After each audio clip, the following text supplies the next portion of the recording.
We are Baltimore. We are Kansas City.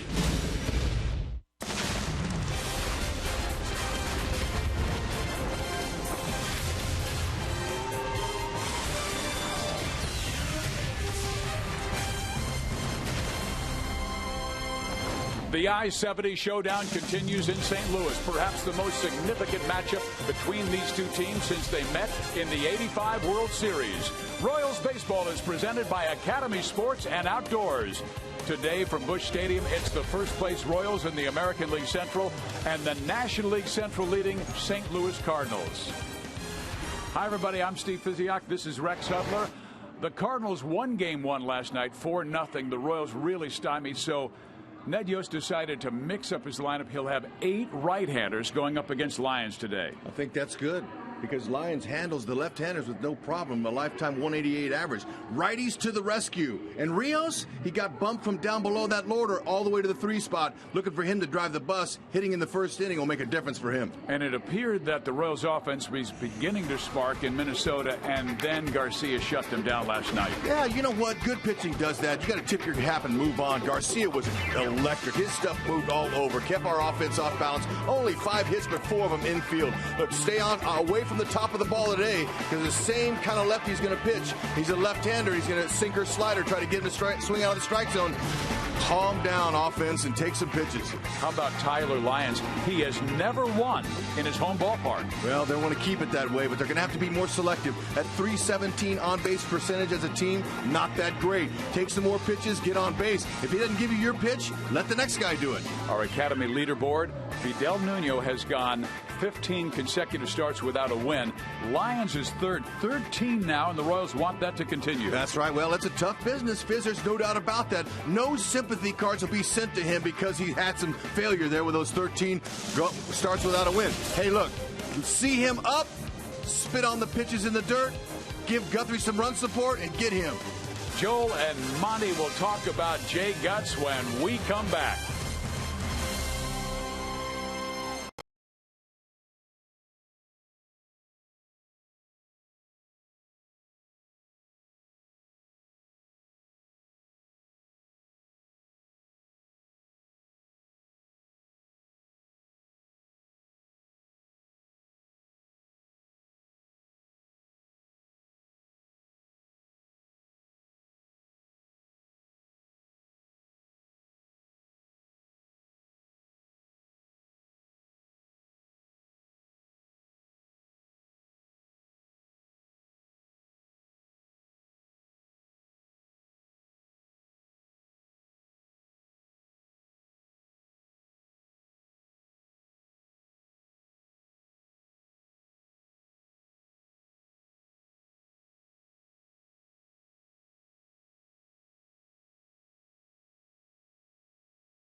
Back down by the Royals dugout, Joel Goldberg alongside of Royals Hall of Famer Jeff Montgomery.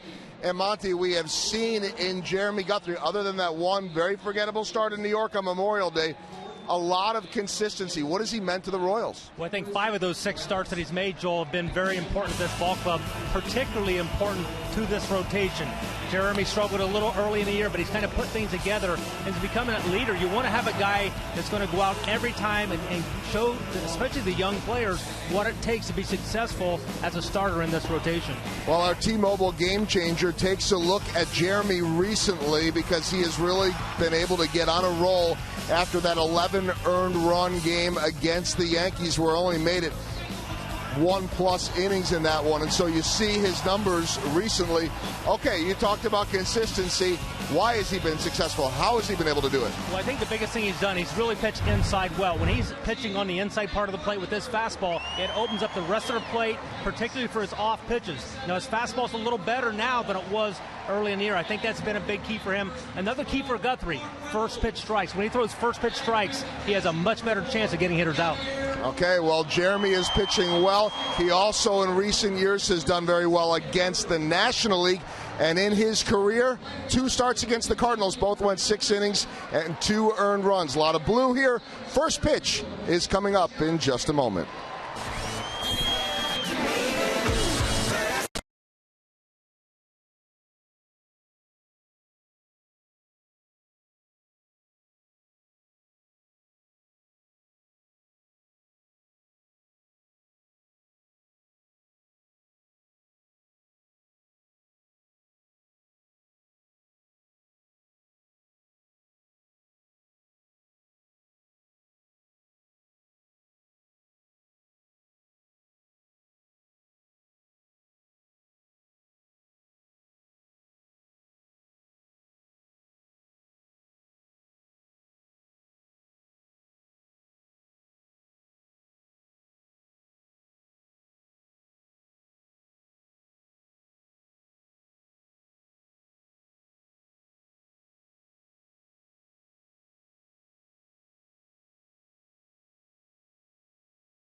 Missouri, so play it forward with the Missouri Lottery.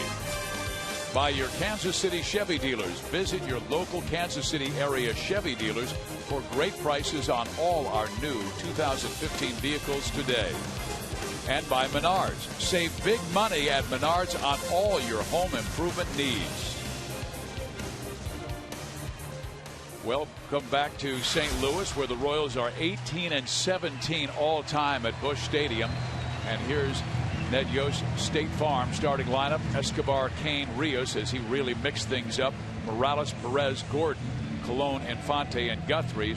Right-handers are batting .271 against Tyler Lyons. Lefties, .188. And that's why Ned decided to go with mainly right-handers.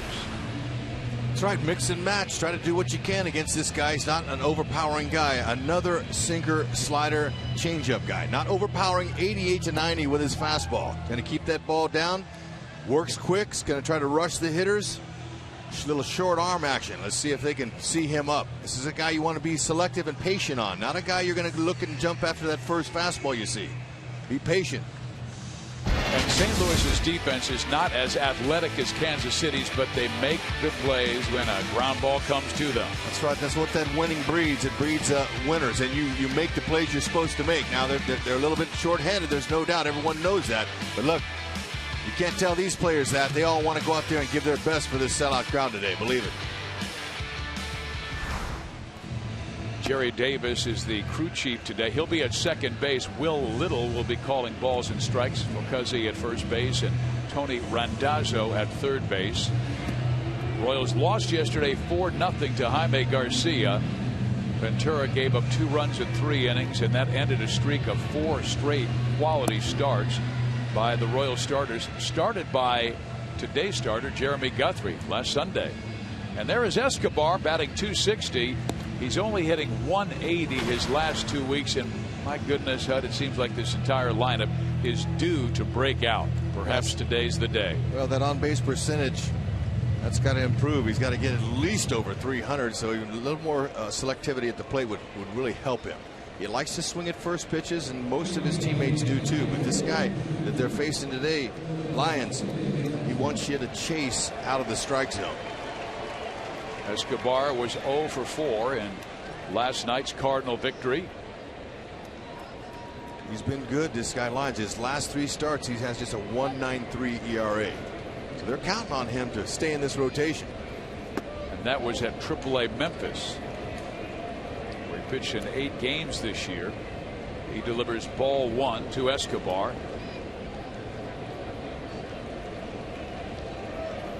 And Esky with a bunt. It will go foul, and it's a 1-1 count. Nice idea. Haven't seen Escobar get a bunt hit in a while. And for the middle of June in St. Louis, right next to the Mississippi River, well, my goodness, it's 87 degrees, humidity pretty high, but not bad for the middle of June.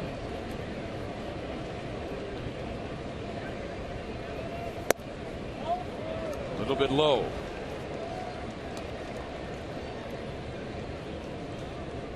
Tyler Lyons had a great start, Rex, to his major league career, but then quiet after that.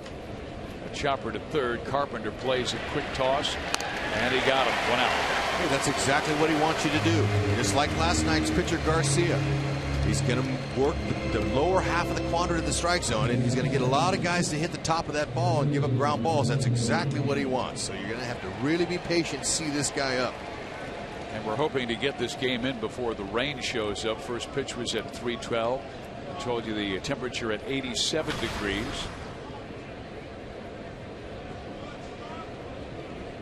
Now Lorenzo Cain is barely batting over 200 the last 3 weeks of the season, and that has seen his batting average tumble to 280.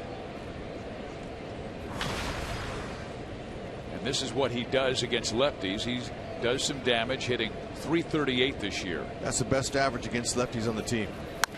And he bangs this one to left field, and that will be a fair ball. It knocks around the corner, and Cain will race to second base and make it safely with a double. 11th on the season for Locaine. There you go. There's a guy seeing the ball up. Got something he could handle, and he didn't miss it.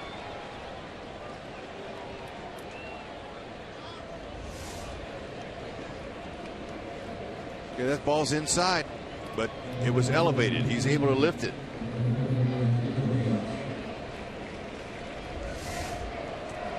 So good speed at second base in Lorenzo Cain, who scored 37 runs this year. And the batter Alex Rios, even though he's just 4 for 34 since coming off the disabled list. Ned Yost playing a hunch today, and there goes Cain, and there's the throw. It is not in time. A steal of third by Cain, and you like that, Rex. Yes. Hey, look, push that pedal to the metal. If they give it to you, take it. Left-handers, they are easier to steal third off of because of their long look, and they don't look at you as much. Now first base is different, but he got a great jump. Look at that, full speed in 2 steps. 10 steals for CAIN. Now the infield comes in. You got to get him home.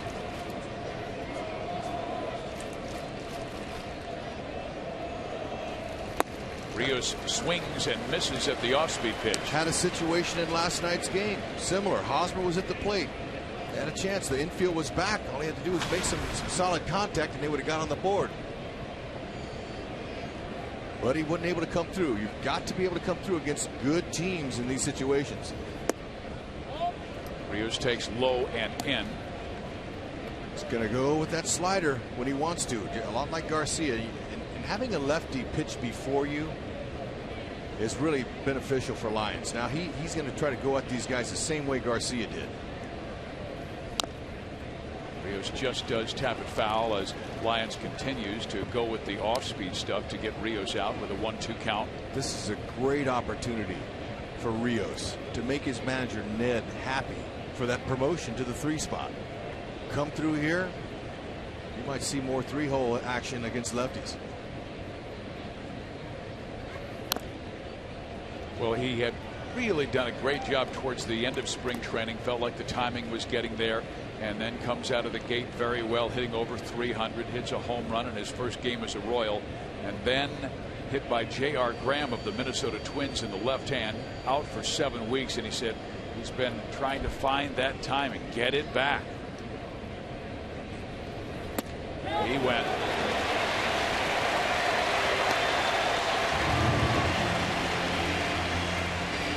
How about our Honda most trusted player, Kendrys Morales? He's done some damage against St. Louis in his career. Sure has. It's from the left side of the plate. He'll be batting from the right side tonight or this afternoon.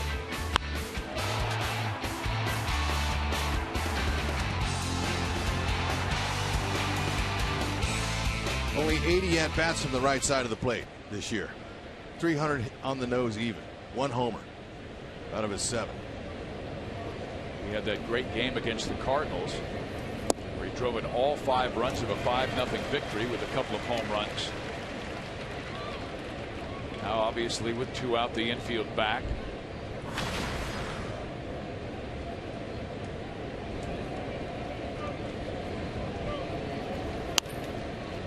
Now to play right side, and back-to-back batters down 0-2 on Lyons. Matt Who's Carpenter. a strike thrower with Memphis. Matt Carpenter way off. Third baseman way back in the grass, and Lorenzo Cain kind of trying to get in the mind of Lyons there. Not much gets by Yadier Molina. The Lyons does a great job after the double and the steal by Cain, striking out Rios, striking out Morales.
Busch Stadium, their home ballpark. And here's a look at Mike Matheny's lineup. Wong, Carpenter, Peralta, who had 3 hits yesterday. Mark Reynolds in for the injured Adams. And Jason Hayward right there hitting .252. Randall Grichuk taking over for the injured Matt Holliday. And Arcia in the driver's seat, Jeremy Guthrie. What he has done versus the National League since 2013, equally strong. 3-0, 185. And that is good. Now, he just wants to be able to establish that fastball early. It's 92 to 94. It's plenty good enough velocity to use that pitch if he's down and he's hitting the corners. 2-seam fastball has some nice movement. He'll cut his fastball as well. Overhand curve and a change. The Royals were able to control Wong for the most part. Last night he went 0 for 3 with a walk, and he swings at the first pitch by Jeremy, fouling it off, strike 1. 7 home runs. That's impressive for a second baseman. And that's a foul ball.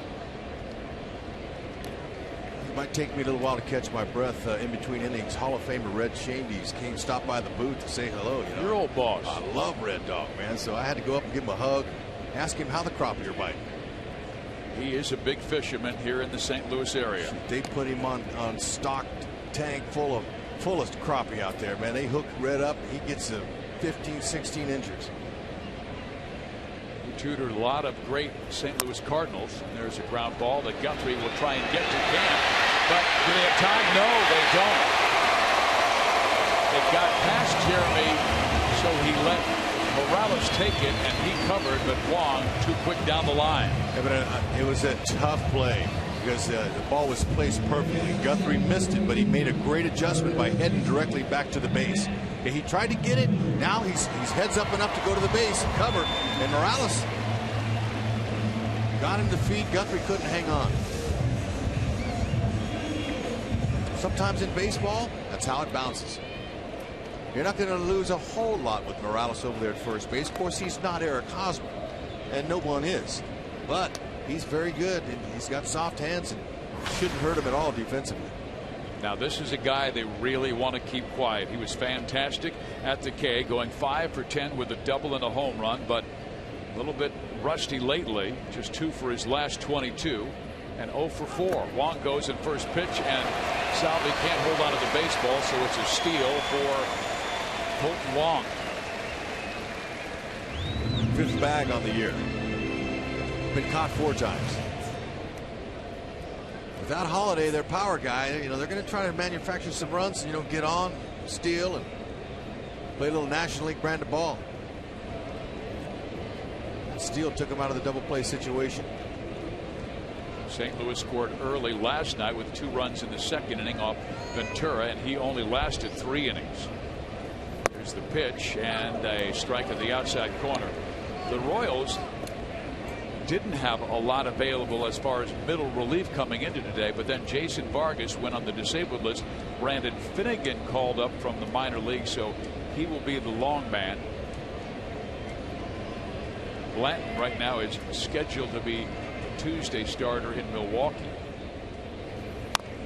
Check swing roller. Guthrie will make the play at first base. Wong takes third, and it's a similar situation that Kansas City had in the top of the first inning with a runner at third base and less than 2 out. And here's that forward around the horn defense. Why not show off our left fielder? He's a 2014 Platinum Glove Award winner. That's the best defender at any position. Got skills. Hitters are smart. They'll keep it away from him. Now the offense for Tyler Ross has been no love at all. Heck, they've only given him 1.9 runs of support in his 15 career starts. Viz, he's got no run support. So he'd love to see if they can pick up a run here for him. And Johnny Peralta has been the hottest Cardinal, hitting .378 the last 14 games to lift that average to .323 in the top 10 in the National League. 3 hits last night.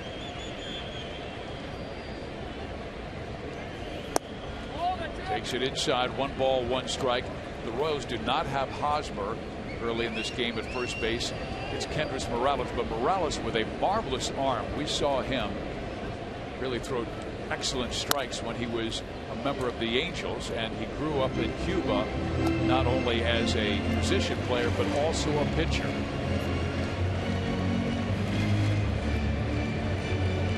Like Tyler Lyons, if Guthrie can get out of this inning, it'll give him a little boost of confidence like Lyons had last inning.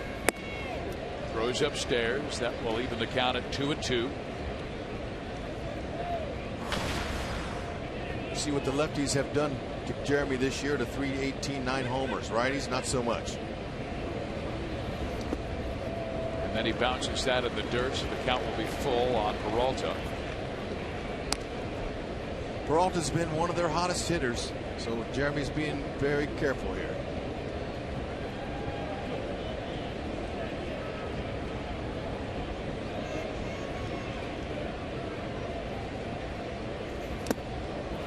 And a swing, and Perez holds onto it, so it's a foul tip into the glove, a strikeout at a huge time in this game, the first inning. Yes, it's time to execute. Look at that pitch, stayed down. Boy, that was a beauty. That's where you want to live. Like a changeup or a two-seamer. I'm not sure exactly the miles per hour on that, maybe, but look, it did its job. So now the Royals infield will be back. Mark Reynolds, the batter. This is his 38th start. Matt Adams on the 60-day disabled list, who's their big power hitting first baseman. So Reynolds getting the call there. Came up as a third baseman in the Arizona organization. Foul back. Tell you, that 3-2 changeup to Peralta, that might have saved the game from Guthrie. Even though it's early, we all know how important early runs are. The Royals, they're 26-7 when they score first. The Royals offense has been quiet. Last 2.5 weeks only averaging 2.5 runs per game. Reynolds takes a strike on the outside corner. Good fastball at 92.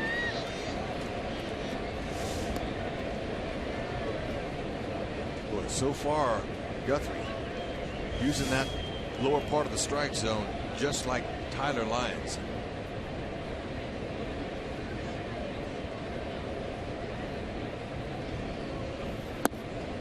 He had that nightmare at Yankee Stadium a few starts ago where he gave up 11 runs in only 1+ inning. Since that time, last 2 games, only 3 runs allowed in 12 innings versus Cleveland and Texas.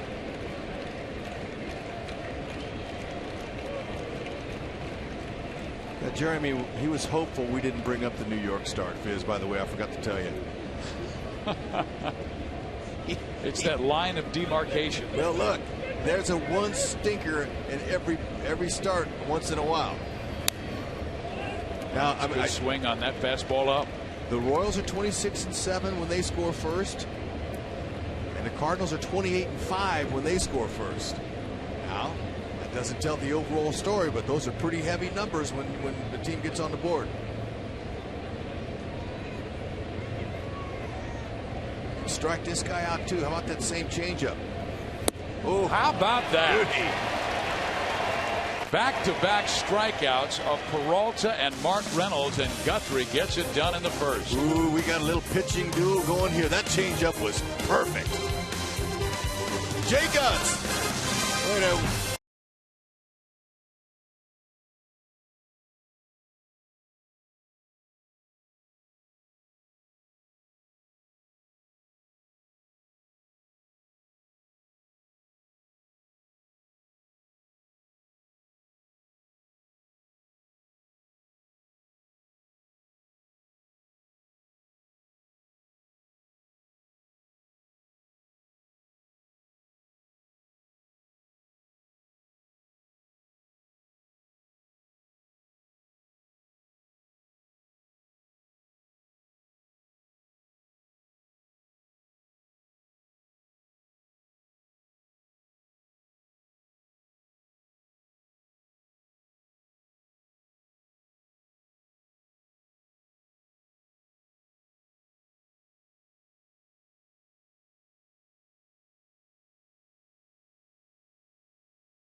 A lot of folks at a watch party back in Kansas City at the Power and Light, so we hope you are enjoying that. That is Royals hitting coach Dale Swaim talking to him today about can a certain pitcher get you into a slump like Michael Wacha did, or last night Jaime Garcia.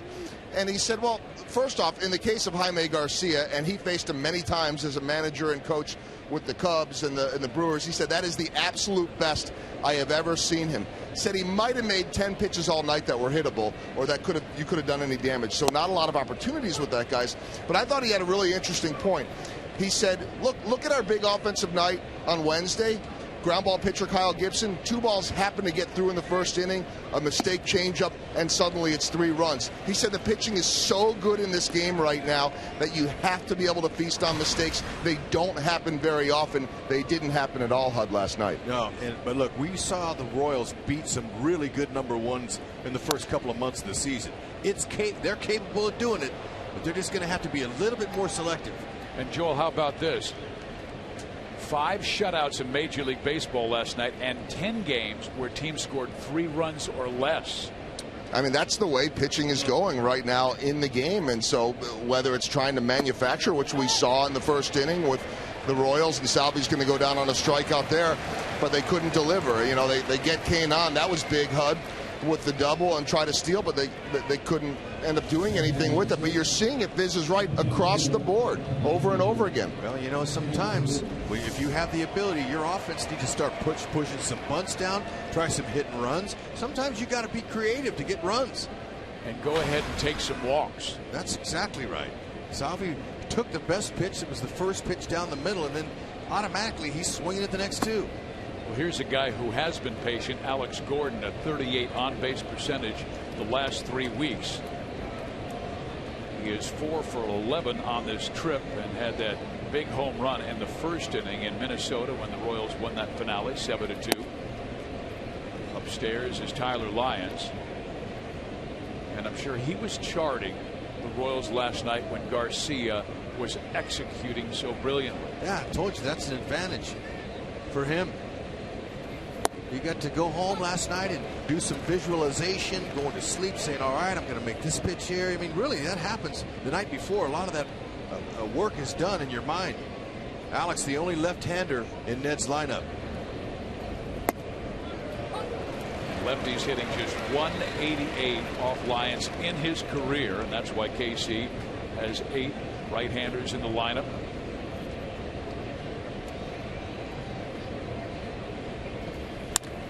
Alex swings and drives it to right. Hayward going back, and look at this. Lefty on lefty, and Gordon goes deep.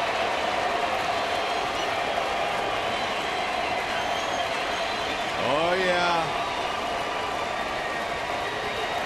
Make that 3 homers now off of lefties. Oh, yeah, Alex Gordon doing his part. The only lefty that Lyons is facing. Look at the little rock back, short step. Look at the head position, everything out front with some explosion. Pass out some earplugs too while you're at it. That got loud. Oh yeah.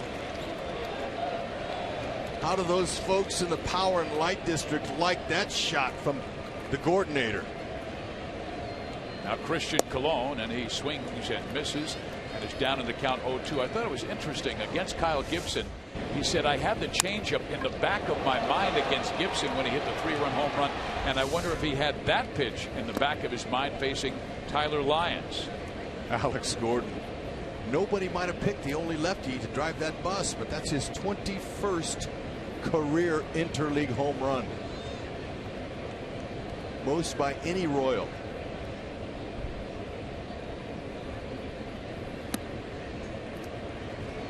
Are you wondering now, did Alex blow off Jersh this time? Let's see. Nah, he pounded the rock at him, baby.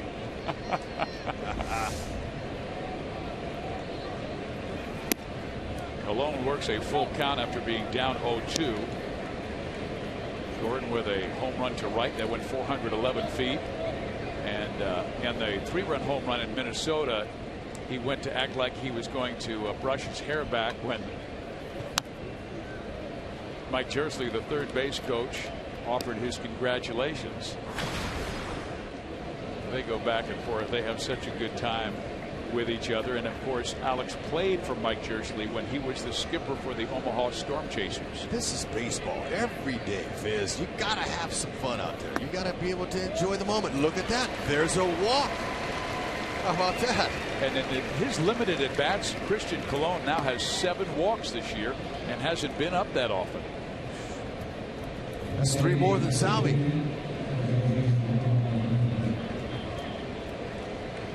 Hey, with Father's Day around the corner, be sure to get your tickets for our Father's Day celebration at the K next Sunday. Treat your dad to an afternoon at the ballpark as the Royals take on the Red Sox, and the first 10,000 men will receive a special edition barbecue apron courtesy of Academy Sports and Outdoors. Tickets are available at Royals.com or by calling 1-800-6-ROYALS. Infante. Oh, we keep on saying it. Seems like every day when you see that average for Omar, 209 average, he is in a 5 for 58 slide, and you expect him every day to get that key base hit.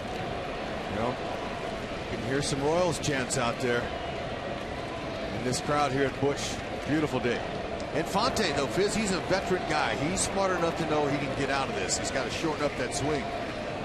Start looking out over the middle and looking to hit the ball to the opposite field. Well, he hits that one, and it glances off of Wong. Colon will stay put at second base. Yeah, now that's what I'm talking about. That's a really good stroke by Infante. Even though Wong will probably be charged with an error, that's how he's going to get out of his little funk.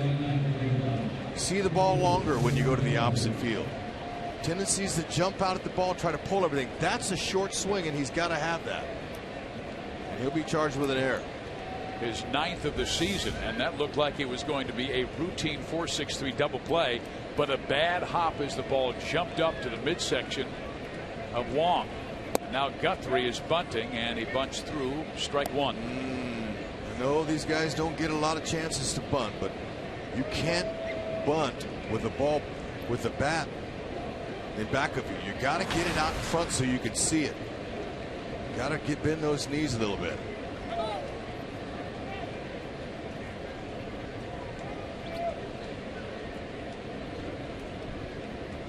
You see the corners they're in. Maybe Ned says, hey, look, let's try a little double steal action. There's nobody at third base. Wong, the second baseman's kind of starting over there next to Colon, but he's breaking back. Colon can get a big lead and walk into third.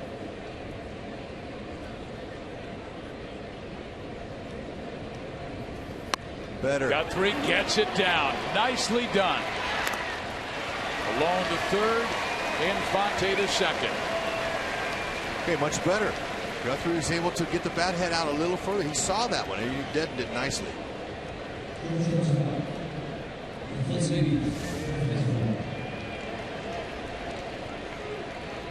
Had a little pull back on it, got a little bit under it, got a little backspin on it. That ball deadened. Reynolds with a nice play. He's able to come in there right away and get the starting pitcher Lyons out of there.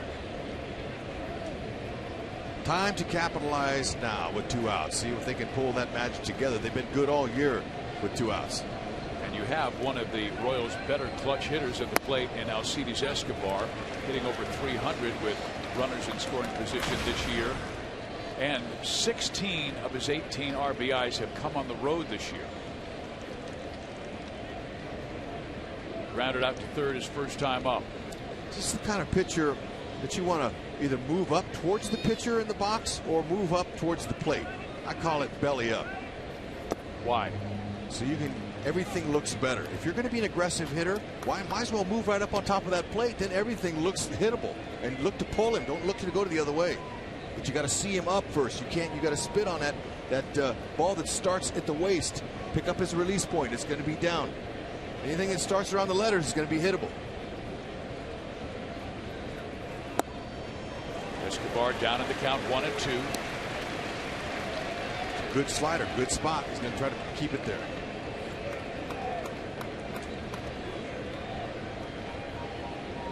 After Gordon's home run, Colon walked. Infante reached on the air. Guthrie sacrificed, and Escobar trying to make St. Louis pay for their mistake. Punches it to the right side, but right at Reynolds, and the Royals will lead 2. They do get one on the 411-foot home run by Alex Gordon. Oh, yeah. Pilot.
Panting going on and barking.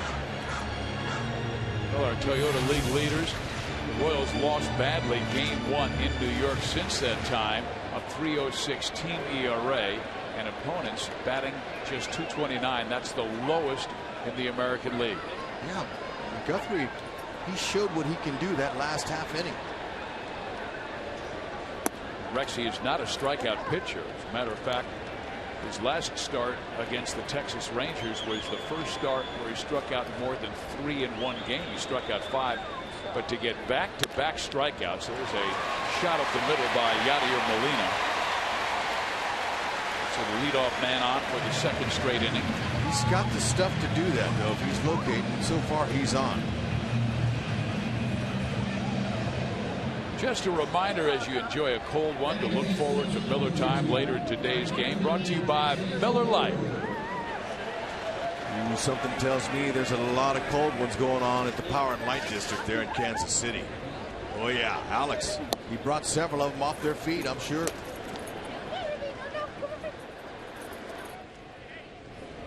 Home run number 8 for Gordo. There's Jason Hayward. 1 for 3 yesterday with a double. He also walked. A little bit of a slow start to his St. Louis career after his final season in Atlanta. Hit .271.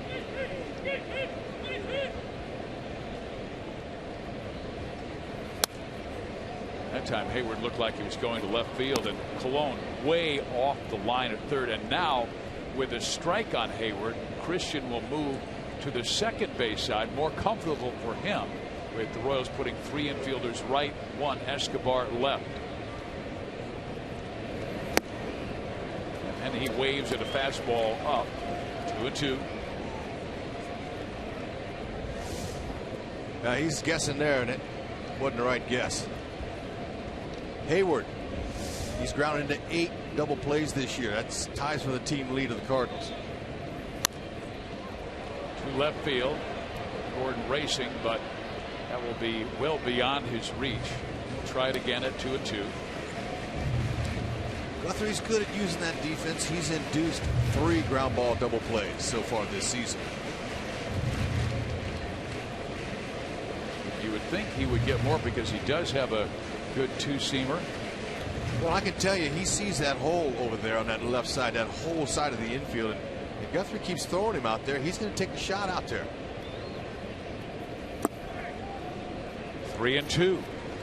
Does not want to lose this man. Put 2 on with nobody out. If the Royals got a 1-0 start. You know, the Royals are playing him like a dead pole hitter, and you can see that hit chart there. He gets a lot of his hits to center and left. Up the middle. Perfect. 2. Cologne tags him, throws high, and he threw it away, and Hayward will take second base. So Christian made a nice play to get the lead man and tag him, but then threw wildly into the dugout. Once you get the runner to stop and start going back towards first, that's when you throw the ball to first. Forget the tag. Forget tagging him here. You're going to have him in no man's land. Okay, once you get him to stop, that's your job. Now throw it. You throw it to first base, get that out, and then get Molina in a rundown who's laying flat on his back. Sometimes it's hard to slow the game down, but for Cologne, he's good enough to be able to know that. Get that out at first, and then get him in a rundown and get the second out. So both second basemen with errors.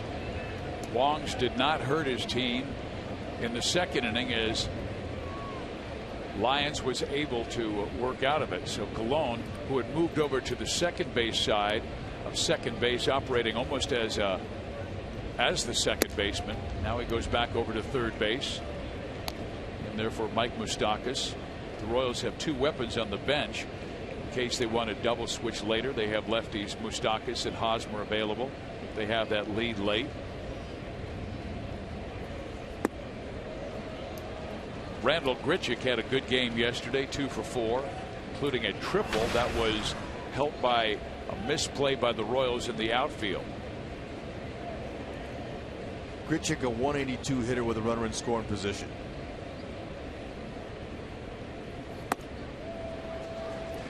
Three and 0.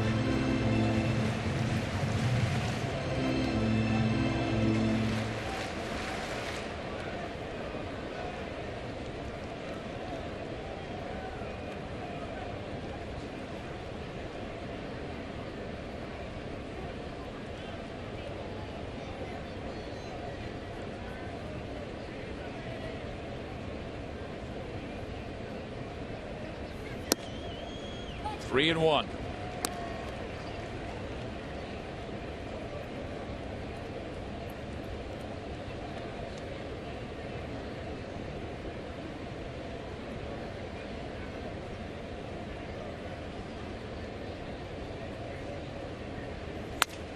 Back to Guthrie, who knocks it down, picks it up. His throw is in time to get Grichuk. And even though he dropped the baseball, Hayward did not break from second base. So, no, look, he's in scoring position. He doesn't want to try to force it out at third. Guthrie getting a little bit too quick there. Took his eye off the ball. But he's able to recover. Grichuk runs pretty well, but I like how Guthrie didn't panic. Now, it was all quick, and he's a good athlete. But he didn't throw that ball away, or else that would have been the second error of the inning and scored Hayward from second. They will intentionally walk John Jay to get to the pitcher, Tyler Lyons, who is 2 for 23 in his major league career as a hitter. But he's got a bat in his hand, and much like last night's starter Jaime Garcia, who came up in the second inning and lined a single to left and drove in a run. One of my first intentional walks in the National League was hitting in front of the pitcher, and when they started walking me, Fizz, I was like, hey, that's pretty cool. That's right. You don't want no part of me. Then it dawned on me, oh, the pitcher's hitting it back at me. So it had nothing to do with me. So this is what it's about here. This is the National League game. Pitchers can really help themselves because everyone in the ballpark believes they can't hit. And if you look at that number there, that's not too many hits for this guy. Well, he swings out of his shoes, and it's strike one. Guthrie's velocity has been up his last 6 starts, and that's been a good sign. His fastball average is between 91 and 92 miles an hour. Outside. Lyons 2 for 23 in his career.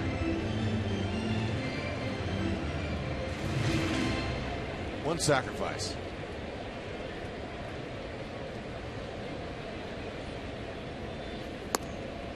Ooh, barely missed with the breaking ball on the outside, and that's a pitch that Jeremy wanted. It's outside. That's off the dish. Now, typically, National League, you know, pitchers, they know they got to hit the other guy, so they're going to give them fastballs to hit. So you give me fastballs, I'll give you fastballs. But then once you start throwing big hooks at certain situations, then another pitcher goes, all right, I can do the same thing to you. But Lyons, he was on this fastball. Well, maybe with a big lead and nobody on base, but right now his job, get him out. This is not like I'll throw you a fastball if you throw me one. No, but I'm just telling you how it goes. That's how they are. Got 5 years in the National League. Fizz got a small idea. Well, he gets the key strikeout, now 3 in the game, and they've all come at critical times. We head to the third. Royals 1, St. Louis nothing.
Is here this afternoon to watch his Royals take on the Cardinals, and you can enjoy America's pastime with your family and friends and spend your 4th of July holiday at the K as the Royals take on the Twins. It'd be one of the first 10,000 fans through the gates to receive a Royals trucker-style baseball cap presented by the Kansas City State Company. Then following the game, enjoy a 4th of July fireworks spectacular. Get your tickets now at Royals.com or by calling 1-800-6-ROYALS. And that's what I want, Hud. I want you to show up with a trucker-style baseball cap for the bus to come from St. Joe. How about this guy right here, man? We love him. David Lazar, yeah, we were just talking about that. Oh, yeah. Enjoying it. Look at him. He's got 3 seats he's taking up there. Look at that beautiful woman he's with, too. That's his lovely wife. He's going here good. With a lot of clients. He's going pretty good. Now, let's see if LORENZO can get it started again.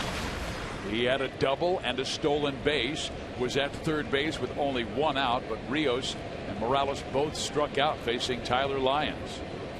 Second time through the order. Fouled off. Now that pitch that he hit off of Lyons was a couple inches in, but it was up. And Lorenzo Cain has the ability to keep that ball fair by keeping his hands inside the baseball. Short step with his front foot. Okay, he's pulling his hands in this way to keep that ball fair down the line.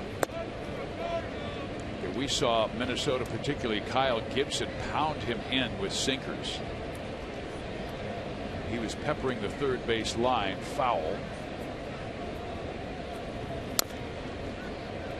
So what happens when you try to pull a sinker baller? You're going to hit a lot of that top half of the ball. Staying inside was nice. That's why that swing, you know, that Cain hit that double on, his 11th on the season, was so good. He saw him up.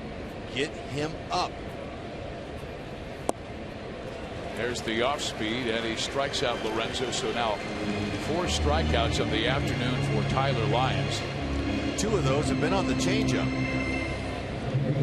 He's not going to throw very many curveballs. He will throw one once in a while for effect, but he's staying with his main bread and butter.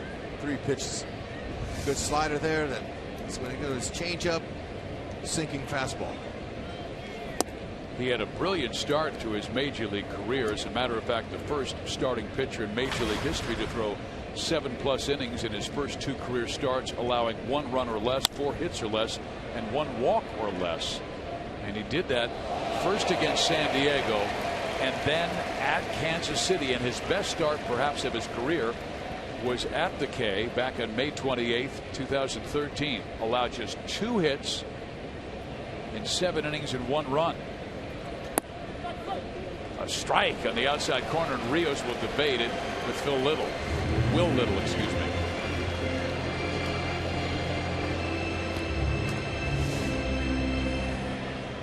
That's some good downward action. He couldn't hit that, keep it fair, so he decided to take it. Man, you got to foul that pitch off and buy you another one. Rios not going so well.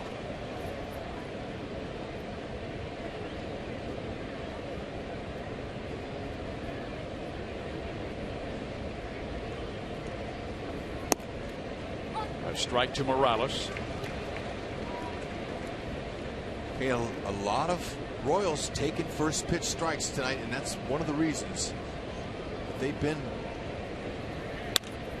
in trouble, because they're swinging early. Now today they're not swinging early, but they're going strike 1, and then for his next pitch he's throwing his off speed and he's getting him to swing on that, so he's getting ahead of guys.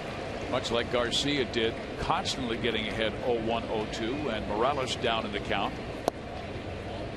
And then Lyons throws low.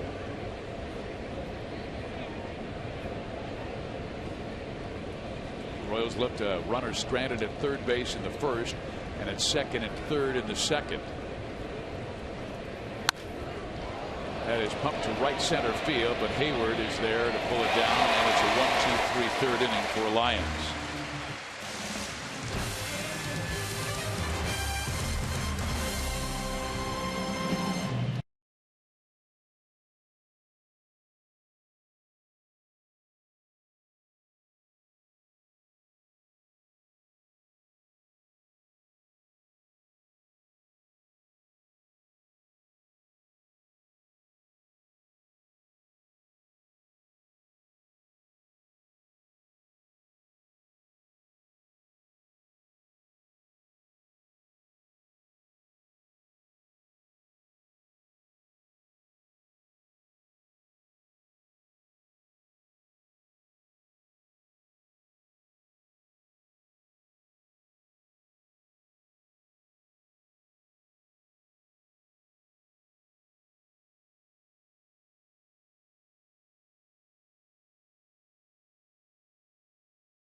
Internet.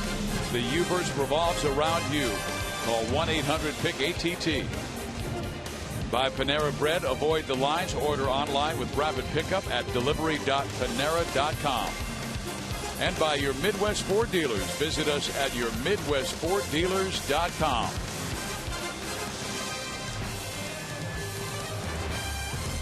Royals lead at 1-0, and Steve Physiak, Rex Hudler. We're now joined by Michael Milken, who has done such a great job. And you brought this magazine, Keep Dad in the Game. It's about prostate cancer research. That is correct. Our 20th year.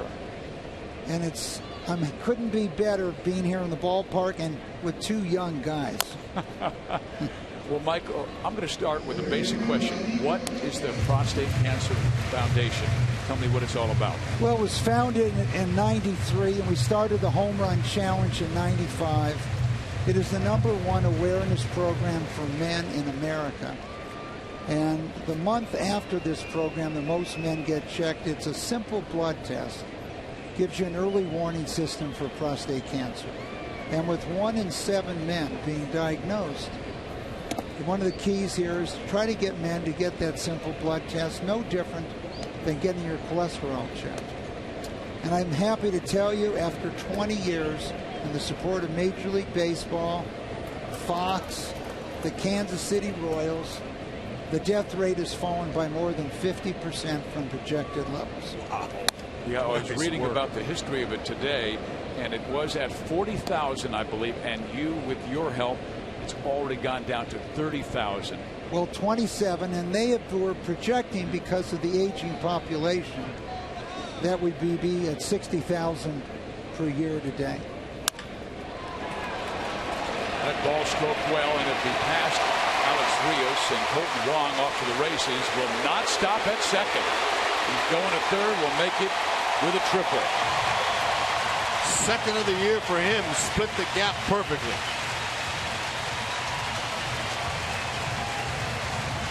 Michael, how many ballparks have you been to promote this great? Well, we're going to see all 30 teams play this year.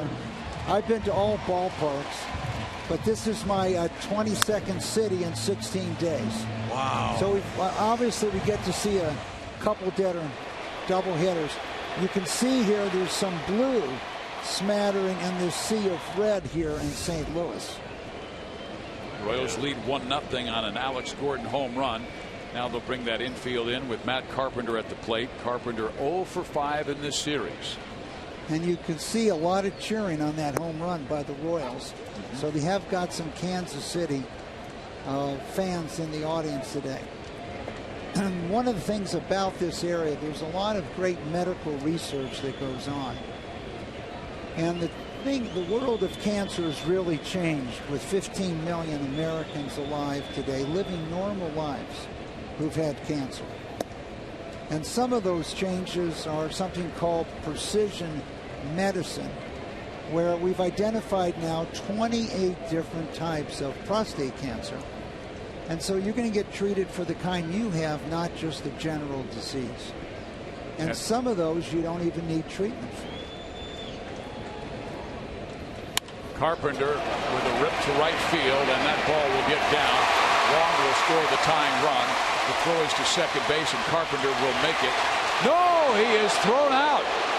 Escobar was able to get him on the back leg. Carpenter is out, and we'll see if Mike Matheny wants to appeal here. And he got him on his foot before he tagged the base with his hand. Rios did a nice job of not leaving his feet and diving for that ball so he could make that play. Caught it on the hop, plant through, throw us up the line just a little bit towards first. But Escobar, with a nice adjustment, got him on his leg. Matheny was already out on the field as soon as the umpire raised his fist, and he is still looking back at his bench coach. Well, who's checking with the video. I like the fact that Jerry Davis, 31-year umpire, he waited till the play was in its entirety, and what happened was Carpenter came off the base. Escobar's tag stayed on him. Right there he came off the base, and Jerry Davis saw it and dropped the hammer on him. Watch this. Now his hand beats the tag. Escobar's going down with the tag, but watch him. He's going to come off. They are not going to challenge. It's good. Jerry Davis is right there. Nice call. And a good throw by Alex Rios. Again, we're visiting with Michael Milk from the home run challenge and the prostate cancer. You know what's exciting here is this instant replay where you're going to go back and look at it. You like it? I do like it, and I think it's been good for Major League Baseball. And we were with Joe Torre the other day, who is a prostate cancer survivor and travels around with us. And they expected the number of people to be ejected to go down with this. But actually, the last 2 years, the number of people that have been ejected has gone up. That's right. Okay. You can't take that out of the game, Michael. That's So just part of baseball, man. It's been questioning the pitchers at home plate that's done it. Yeah, and Joe also said a couple of years ago, before this even started, at our annual Fox seminar they have before the season starts, it's going to take 3 years to get it right. You know, they know that there's going to be some little glitches here and there, but look, they're working on it to improve the game. I think it's done a great job, and the same facts exist in prostate cancer today.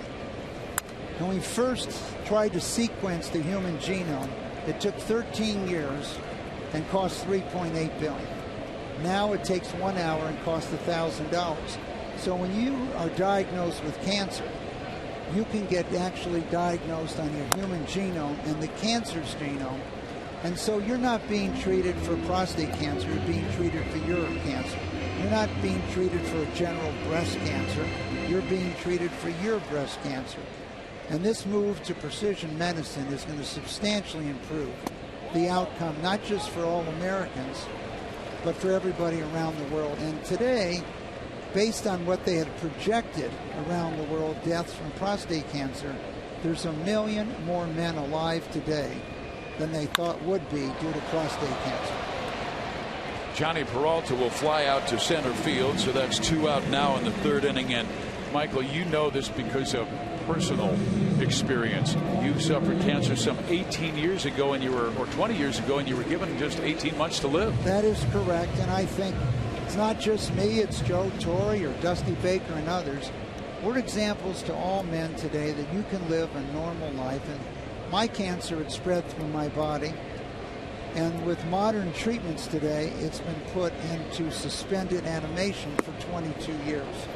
So I think the opportunity today, we're going to see the end of cancer as a cause of death in this next decade and become a chronic disease. Wow, way to go. Congratulations on all the work you do, man. Well, thank me, but raising I want awareness. Thanking Major League Baseball. You would be surprised how many million men get checked in the month of July. And of course, wearing your wristbands is key. So you can go to pcf.org and learn all about the home run challenge. Nice forearm there. That's right, believe it. Just don't put a bat in my hands, though. So pcf.org, and you can pledge money for all the home runs that are hit in Major League Baseball. Omar Infante with a fine play, but unable to get Mark Reynolds at first base, who is now safe. Let me ask you, because Michael, you've had success with it. I mean, you lived more than 20 years past when they were giving you the 18-month diagnosis. What have you done with your life in the last 2 decades? And I'm talking about diet, health, nutrition, that can help out and have helped you. Well, we've learned a lot about science and diet, and you can go to the pcf.org and learn about the more than 200 nutritional programs we've funded. But one of the things we do know today is it is true eating broccoli is good for you. Okay, and one of the amazing things we discovered in one trial was when you increase the heat. So if you feel you need a hamburger, etc., you're going to do something, you cook at a low flame. By doubling the temperature you cook at, you double the carcinogens. Wow. So hey, what do you know on veggie dogs? My partner, he's a veggie dog guy. Is that going to help him? The veggie is good. It's just the casing around that dog we don't know about. But it is amazing today because you can sequence your biome. Most people don't know, but 90% of the genes in your body are not human. They're bacteria. Molina with a base hit to right field. Reynolds will stop at second base. An example is, from what I understand and I've read, that cancer feeds on sugar, and a lot of men don't know that. Well, a lot of things feed on sugar. We just put a report on that if you drink a steady diet of sodas, you can shorten your life by 4.5 years. So if you're worried that you're going to live too long, just increase your soda intake and your sugar intake. But for men, not eating charred food, and for women, broccoli, cooked tomatoes, there's a number of things. And by sequencing your biome, you can see that you can actually start to change yourself within 2 weeks by changing your diet. So it's never too late to eat healthy.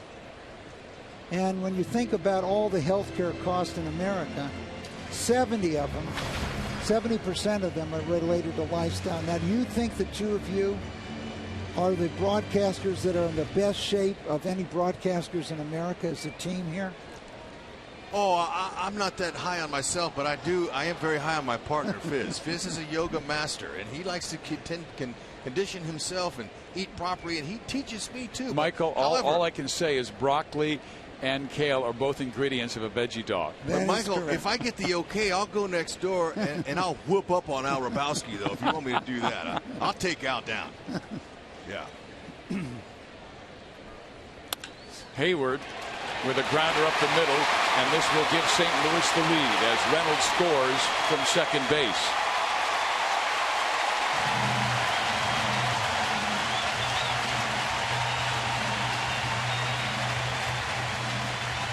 Yeah, Guthrie's throwing that ball on over the plate. They're finding some holes on him. There's no question about that. They got a little bit of mojo going here with 2 outs. You know, many people who don't have a chance to visit Kansas City don't know about the wonderful things that have occurred there with the museums over the years. We've done a number of things with the Kauffman Foundation, and it's just a great place to raise kids. I know you're spending a lot more time in Kansas City these days. Full time. I'm sold out, man. I love Kansas City. It's beautiful. Love their barbecue, their modern amenities, their downtown's beautiful. And right now, Michael, in the Power and Light District in Kansas City, they're throwing a big party here. Hoping the Royals can come back and win this one, though. Well, most people wouldn't have expected a couple years ago that you'd have 2 first-place teams playing here in Kansas City and St. Louis. No, but you know what, though? This is really a good sign for all of baseball that at least the smaller market Royals now have a reason to come. The 31,000 are averaging their crowd there at Kauffman Stadium. It's been a lot of fun to see a winning product and an exciting team that Ned Yost puts out there every day. Well, you have a lot of great young players, and that's one thing about the draft and having a farm club to build your own team, which is what the team has done. And it's a pleasure when you travel around the league. Grichuk to left field. Gordon is there and makes the catch. Cardinals get 2. Michael, thank you very much for joining us. A whole different view. Thanks, Michael. Thank you. PCF.org.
Baseball for free on DraftKings.com with the official daily partner of MLB.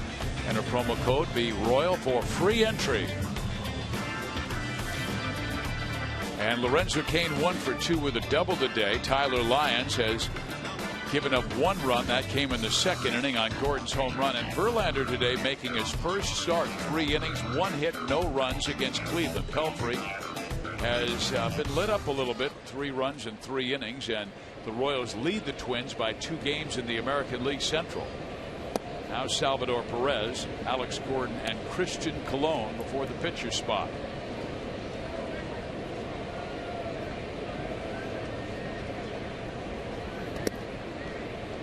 Salvi struck out swinging. Lyons has struck out 5 in only 3 innings. And Lyons is just another example of the incredible pitching depth that St. Louis has shown over the years. Called up from AAA Memphis, where he was 5-2 with a 2.61 ERA, but tremendous strikeout to walk ratio at Memphis. 56 strikeouts and only 9 walks.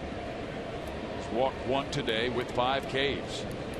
Well, his teammates, they gave him the 2 runs. That's all you get. That's all that this offense have given him in his last 7 starts. 2 runs. Salvi went on a pitch that may have been wide of the mark.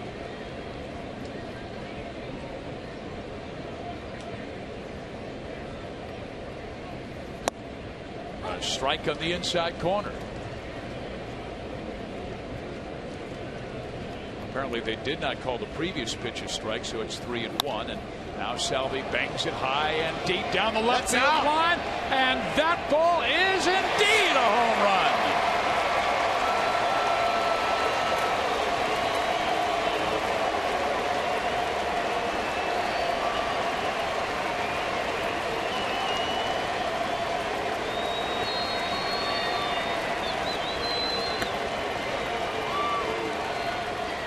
That is our Dodge drive of the game.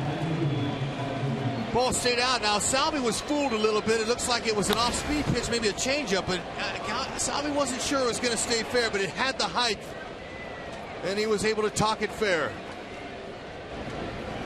So the Royals, who came in the American League with the fewest home runs, have 2 solo shots, one by Salvador Perez, the other earlier by Alex Gordon, and it's a brand new ball game tied at 2. Perez leads the team in home runs with 10. And oh wow, I'm not sure what that was about, because Salvi just went deep, and Dale Swaim arguing with the home plate umpire Will Little, and Will just told him to knock it off. Well, Will's got a little set of rabbit ears. He's hearing every little chirp. I think he's upset with some of the pitches at Gordon already.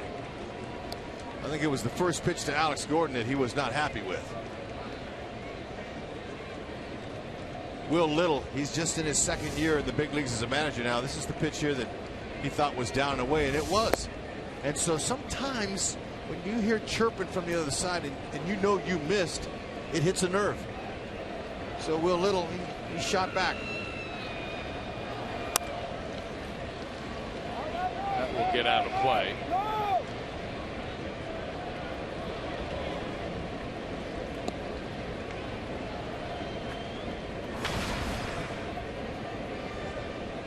One out home run by Gordon that went 411 feet.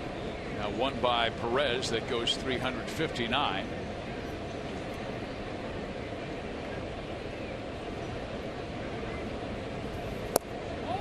Outside, 2 balls, 2 strikes.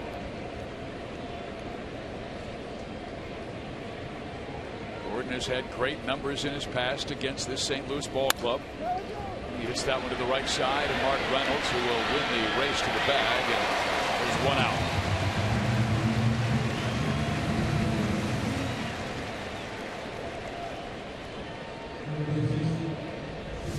Pitch by Lyons was a fastball. Salvi loads up, sets down, rushes forward a little bit. He's a little bit off balance, but that front foot there really kept him in on that pitch, and he's able to hit it. Now he got it off the end of his bat. That'll tell you how strong he is, but he's able to hook the pole, tie this game up.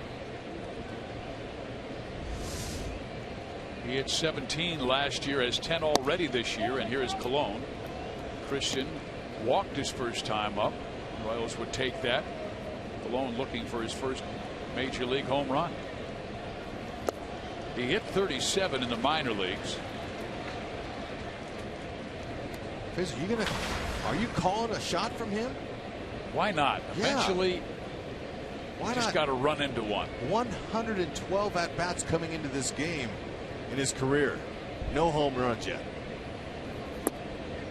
My nickname for Christian is Insurance, and he always laughs when I call him that because he was All-State in 3 different states: Texas, Utah, and California in high school. Go hard! Slow roller. Lyons has it. His throw low, but picked nicely by Reynolds, and 2 out. He's been All-State. I love it. Yeah, he spent his first 14 years in Puerto Rico, did Christian, and then his dad got a job in Waco, Texas. As a sophomore in high school, he is named All-State as a shortstop. Then his dad gets a job in Salt Lake City. He moves there, goes to Taylorsville High School, which is a very terrific athletic program, and is All-State there as a junior.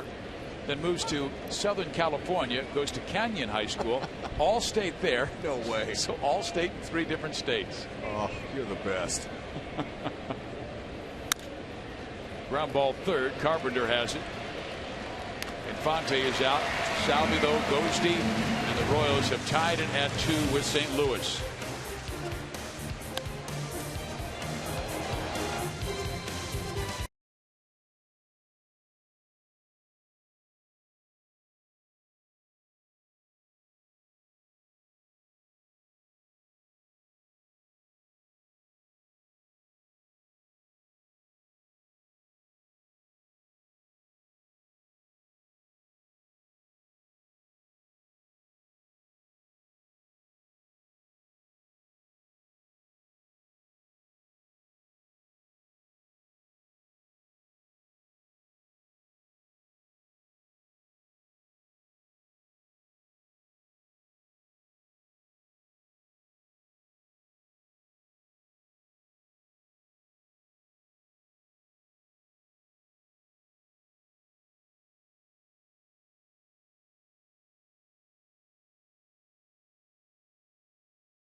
With some injury news to talk about today. One we expected an update on, the other one may be surprising us just a little bit. The first bit of news coming on Jason Vargas, who heads to the DL today. Second time that he has gone on the DL over the last month or so with the same injury, left flexor strain. And as we look at our KU injury report, University of Kansas Hospital injury report, Yordano Ventura left last night's game, and they ran the tests on that one today, and the results end up being ulnar nerve irritation, and they say that it is not serious and that they are hoping, Ned Yost and the training staff, that Yordano will make his next start. Quick out there, so that is good news on Yordano. Not a chronic thing, Ned Yost saying, calling it more of a freak thing. As far as Vargas goes, second time that he has had this flexor strain in a little bit of a different spot than the first one in the forearm, but close enough, and it just got aggravated again. He said he felt a little bit in that last start. He pitched very well in Minnesota, grinded through it, and when he went to throw a side session yesterday, almost a test of it too, 6 pitches in, they said, okay, let's be careful with this one and stop. He expects to miss a couple of starts, really believes he'll be back on track again quickly and get this thing to go away. And so we'll see what happens with it. And Jason also said, and Ned, that it's possible that he aggravated it just taking a bunch of swings, getting ready for interleague play, not quite used to that more recently. So not believed to be serious at all, but the second time it's come up for him. And as far as Giordano goes, I think that they were pleased with the news, but again, more news involving Giordano Ventura and injuries and that type of stuff. That's why you never have enough pitching. And there is Tyler Lyons with a base hit past Kendrys Morales into right field. So Lyons now 3 for 25 in his major league career, and Colton Wong, who has been swinging a good bat against Guthrie. Yeah, he left a little breaking ball. Looked like it's either cutter or something that he was able to break by Morales. Yeah, Jeremy does not have the same kind of command that he showed Sunday against Texas. He's already given up 8 hits. And now you turn the lineup over to Wong, who tripled his last time up. Strike one. Eric Hosmer makes that play because Hosmer's left-handed. That would have been on his glove side. Line drive to right. Stays up for Rios. 2 out. Boy, they are getting some good swings on Jeremy today, who's only recorded 4 groundouts. Fans, you can get yourself an autographed copy of Dayton Moore's new book, More Than a Season. The book explores the intersection of faith, family, and leadership, and the process of rebuilding a championship culture in Kansas City. 100% of the proceeds from book purchases support Dayton Moore's charity, See You in the Major League. So for just $25, purchase your autographed copy today at Royals.com/morethanAseason or at the Majestic Team Store. And Rex, maybe we should talk a little bit about the See You in the Major Leagues, what that's all about the youth in the Kansas City area. Scholarships are provided. There's so many, families are helped, Fizz, and that are in crisis. I mean, it's a wonderful charity. I'm so happy that Dayton Moore's established that to go along. This book, folks, it's really wonderful. I'm halfway through it. I'd be able to give you the whole report on it. But it talks a lot about, scouting, player development, how do you develop players, how you lose out on some.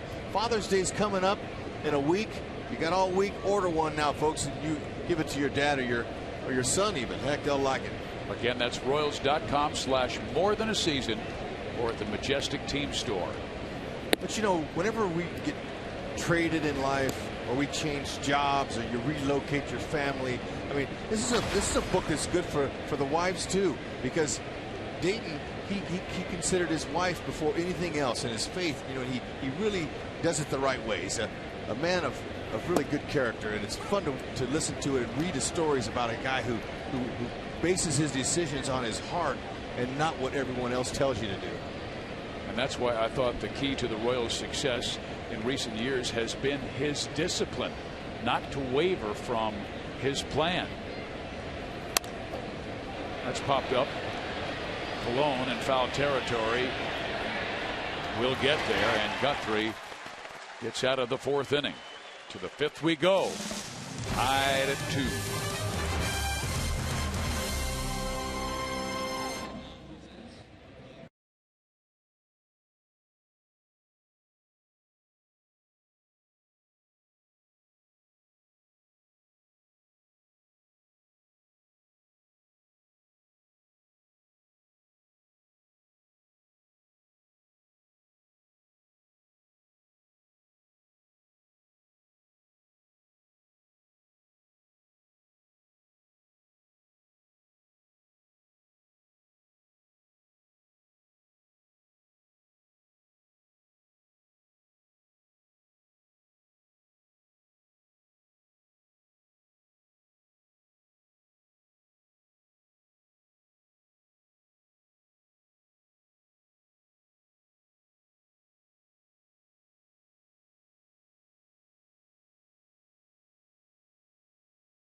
Russell Martin. Actually, it takes us to Boston, but Russell Martin homers in the 11th inning.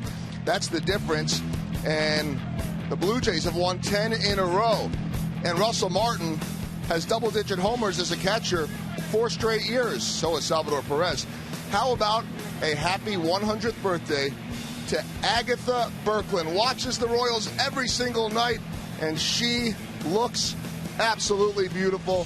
Happy birthday, 100 years young to Agatha Berkland. Yeah, you get a star, Agatha. Thanks for joining our show and making it better. Goldie, way to go, man. And Joel, you were talking about that Toronto team. They scored 9 runs in the 7th inning last night to win 13-10. They're just like playing stupid baseball. They're getting hot. It happens, right? I mean, it streaks. And, this is a Toronto team that's been expected to contend for a number of years. Haven't quite put it together. The pieces are definitely there if they can get the pitching. And you know what? I'm always happy rooting, at least when the Royals aren't playing for him, for the Blue Jays, because we all like John Gibbons, and it means the Yankees aren't winning or the Red Sox. There you go. I mean, there are some crazy things happening in baseball. I mean, last night, Rex, I was like amazed that Houston scored 8 runs in the first inning off Felix Hernandez. Yeah, crazy game. I saw that. Altuve hurt his hammy too. He could be out. Houston still in first place in the American League West. They led Texas by 2.5. Rangers battling Minnesota today. Escobar now the batter, and Heskey going through a tough time. 0 for 6 in this series and batting right around 180 the last 2 weeks of the season. They need to get him on base more than 29% of the time. But offenses will go through these difficulties, and the Royals, it's lasted a little more than 3 weeks.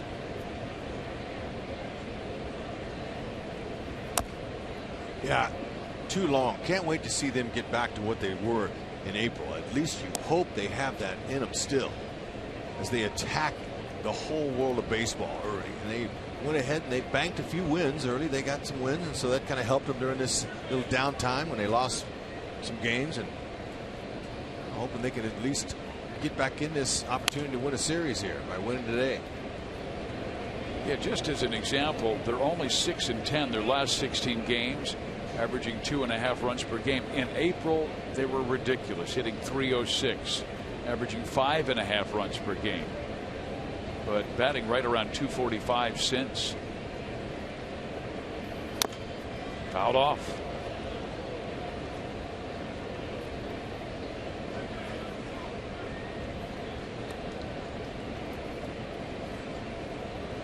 Sinker baller. You try to pull him and hit the top half, and sometimes, wow, hit it right off your foot.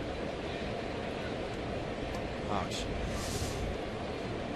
Try to walk it off. And Heskey doesn't wear that cover on his front foot, but you'll see a lot of hitters do. Yeah. I know there's a lot of fans out there that have never felt that experience, and if you want to feel that experience, okay, go to the garage. Right. Go to the dad's toolbox, get a hammer out, and whack yourself in the foot. That's kind of how it feels. You've only suggested that about 82 times in our broadcasting career together. I've never done it. I think that anybody would take me up on it. If you like pain, go ahead.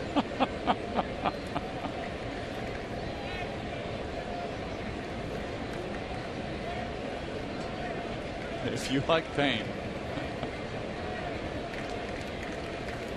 Escobar waves at the off speed, and again the Royals are stretching that strike zone. They're giving Lyons too much credit. He has struck out 6 in the ball game.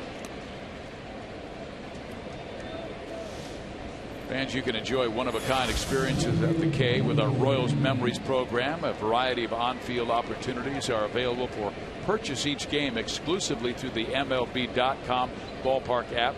Play catch in the outfield, take in summer fireworks on the field, and many more exciting experiences are available. Simply download the ballpark app, pick upgrades, and select a once-in-a-lifetime experience. Cherish forever. Lions with 2 out, nobody on. CAIN up. Lorenzo takes a strike, and he is just delivering strike 1, strike 2. Lyons is trying to take advantage of Mike Matheny and the injuries on that staff. This kid, he wants to stay. He's pitching for his career right now, and he's making some good pitches. Currently, they have Wainwright, Jordan Walden, Lance Lynn, pitchers on the DL, and Holiday and Adams as position players on the disabled list. CAIN missed his timing and pushes it out to right. Hayward will make the catch. 3 up, 3 down.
You can vote for the Royals Player of the Month at rallyhouse.com, and you will be entered to win a majestic prize pack from Rally House.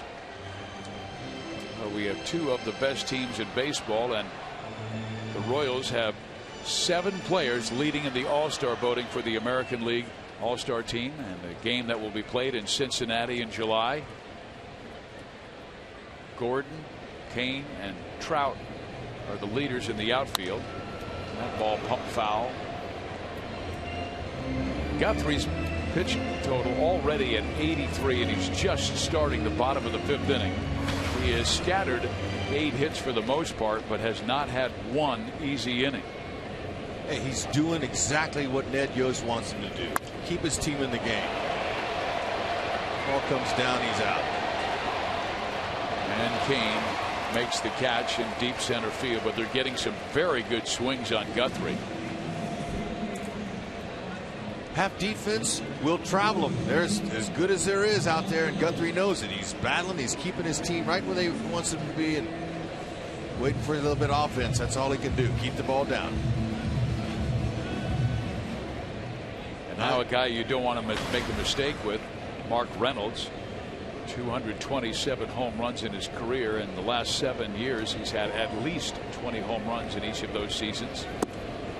And he's only got 3 this year. I think his big home run totals are over in his career because he's not an everyday guy now. Although he is at first base now with their injury to their guy over there at first base. Matt Adams. 60-day DL, and this is the 38th start for Reynolds. Guthrie's line, a lot of hits. They got both runs in the 3rd when 5 of 6 batters reached. Triple by Wong, single by Carpenter. They got a fly up by Peralta, but then 3 straight singles by Reynolds, Molina, and Hayward before Grichuk lined out to end the inning.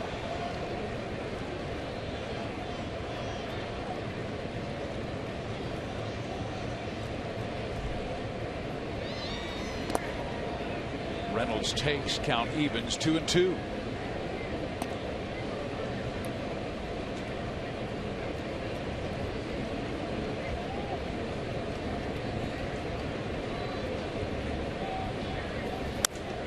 Fouled off.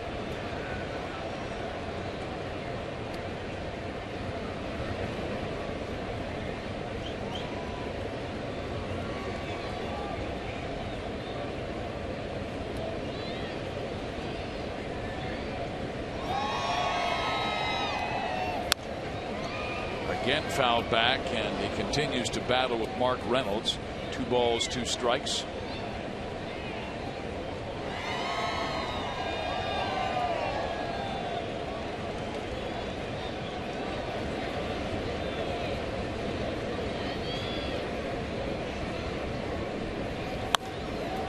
There's a drive, deep left, Gordon back. St. Louis goes in front 3-2.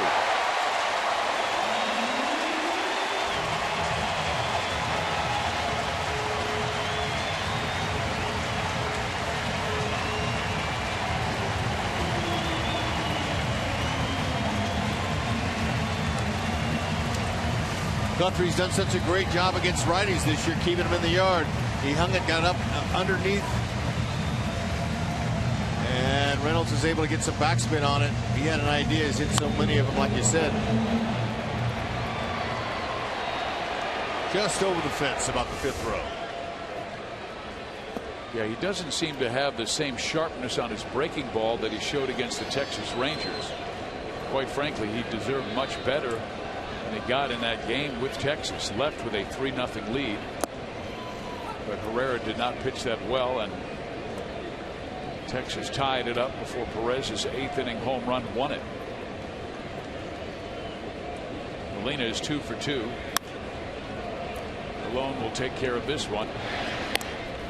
And there's 2 out. Fox Sports Midwest and the Royals invite University of Missouri fans to come to the K on July 24th when the Royals face the Astros. Buy a ticket through theroyals.com/Mizzou and then get to the game early to get a Mizzou-themed Royals cap. It's Mizzou Day at the K on July 24th. 3-2 St. Louis here. Hayward the batter. He's been on twice, reaching on the error by Cologne in the 2nd, and then singling to drive in a run in the 3rd. And he chases a pitch that was not a strike.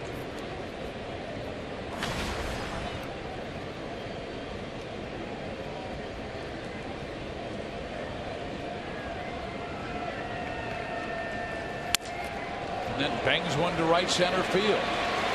Too good a pitch to hit on an 0-2 count. Now he's going for second as the ball is dropped, and he'll make it safely. And that's the 2nd error in this afternoon's game by KC's defense. Yeah, and they missed a ball out there last night as well. Something we're not used to seeing, but you know, you got to credit Hayward for this. Hayward on that broken bat single.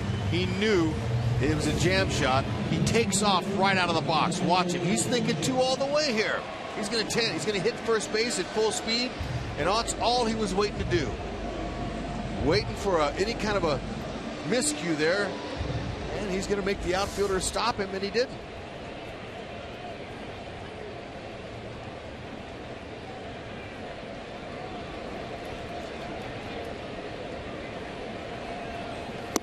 A misplay in the outfield last night led to St. Louis's final 2 runs. When CAIN and Rios misplayed the fly ball struck by Randall Grichuk, who's the batter now, and it resulted in a triple.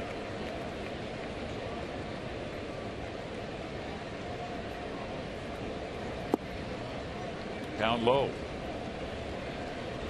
And this likely will be it for Guthrie. His next pitch will be his 100th, and I mean, on a warm afternoon, he's been grinding every single inning. Yeah, he's battling out there. He can't afford to have a miscue on defense like that, put the guy in scoring position. If he knocks this guy in, that's all on Rios. Grichuk 0 for 2 today, a ground out and line out.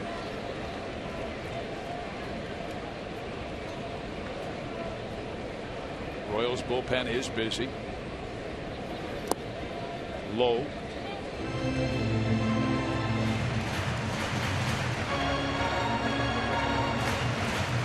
Morales, the left-hander, throwing.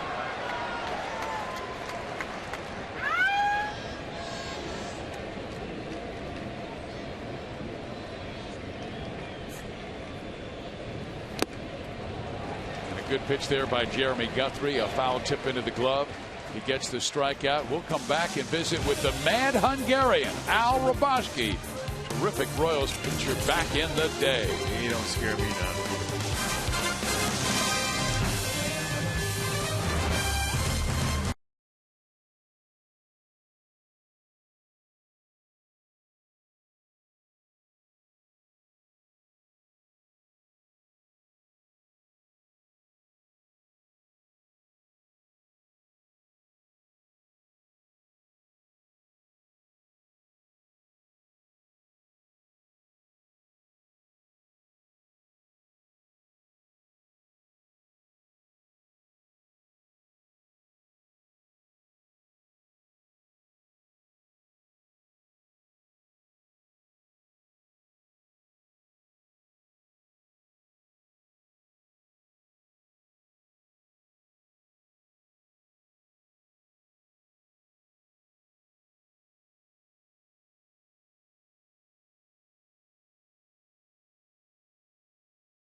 Low price every day.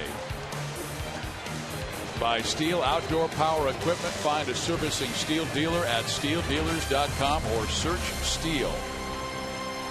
And by Dodge. Come discover great deals during the Ram Drive and Discover event. Well, they have just pulled the tarp onto the field because as Al Roboski, the mad Hungarian and great meteorologist, came over here, as soon as you stepped into the booth, the heavens opened up and here came the rain. I wanted to have more time with the HUD. There you go, Al. Way to go. Hey, Al, look, this thing, the sky just opened up, and if you didn't get a shower this morning, just wait out here for 5 minutes and you'll get your shower. Those are heavy drops coming down. It's a little bit of rain, but it's going to it won't last long, and then we'll be able to play. Are your weather people as proficient as ours here in St. Louis? Oh, absolutely. Because when I die, which could be any minute, but I want to come back as a weatherman.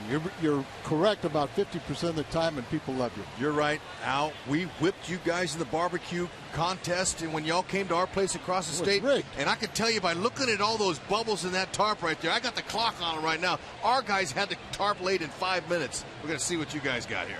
Well, it'll be about 3. Well, and if it gets past 3:30, I'm breaking your watch. Hey, look, it's all right, Al. As long as you don't break my face like you used to want to do. Why were you so mean looking when they gave you the ball and you came in a game? And did you scare any of those guys with that look you had? I hate to admit, but there was a few of my teammates were a little afraid of me too.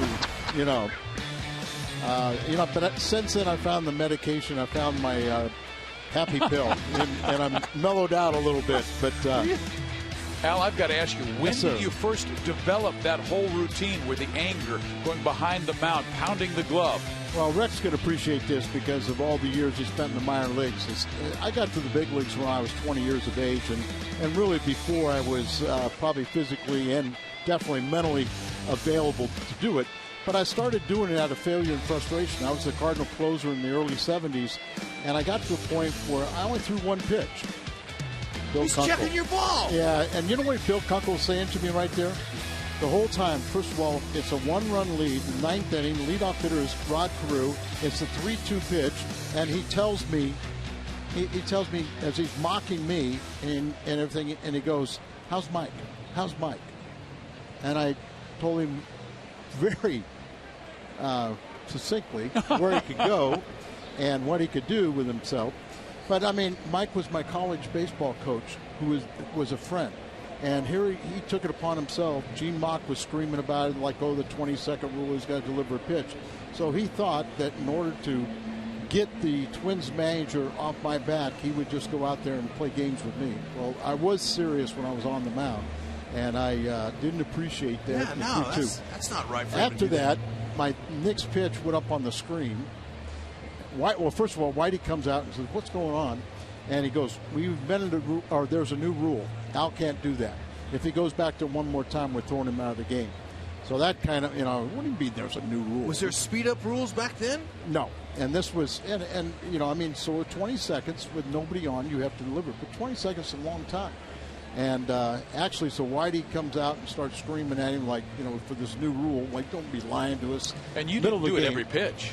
No, I mean, you got a Hall of Famer there, and Rod Carew is a guy that didn't expand his zone. And a lot of my success was getting the hitters to be so mad at me that they forgot about situational hitting. All they want to do is knock the ball off my head or something.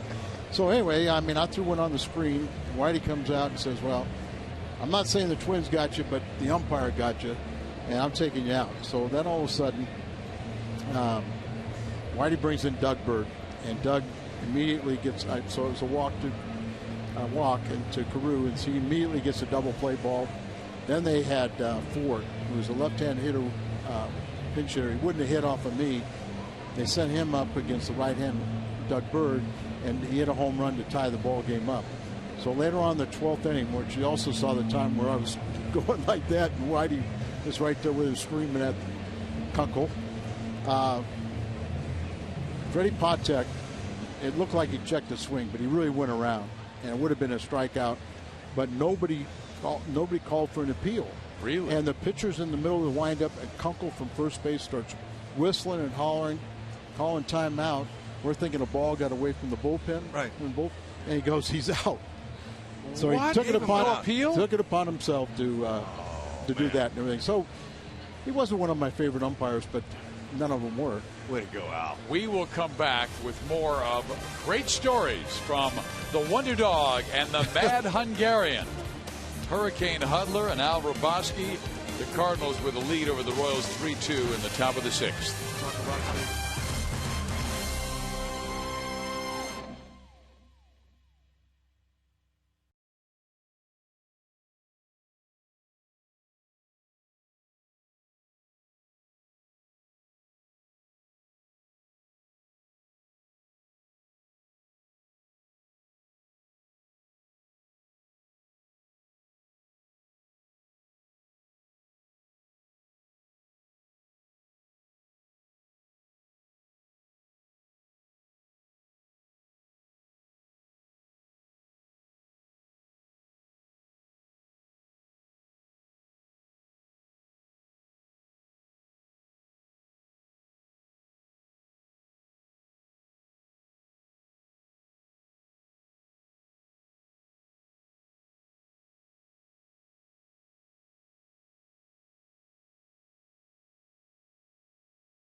Hey, opponent's hitting 277. Hey, another guy that's coming out there besides Lyons that throws from the right arm. Maybe they can get to him somehow, some way, find a way. He's got a 88 to 94 mile an hour sinking fastball, curveball, and a change.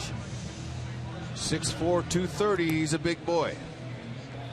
Well, let's take a look at how the game progressed. Alex Gordon against the lefty Lyons, who has a career 188 against, and Gordon hit him 411 feet to right field. Yeah, the frenzy hitting we haven't seen, but home run balls will take them, even though they're 2 solo shots. That makes the difference in the runs today. 3rd inning, here it was. Cardinals, oh man.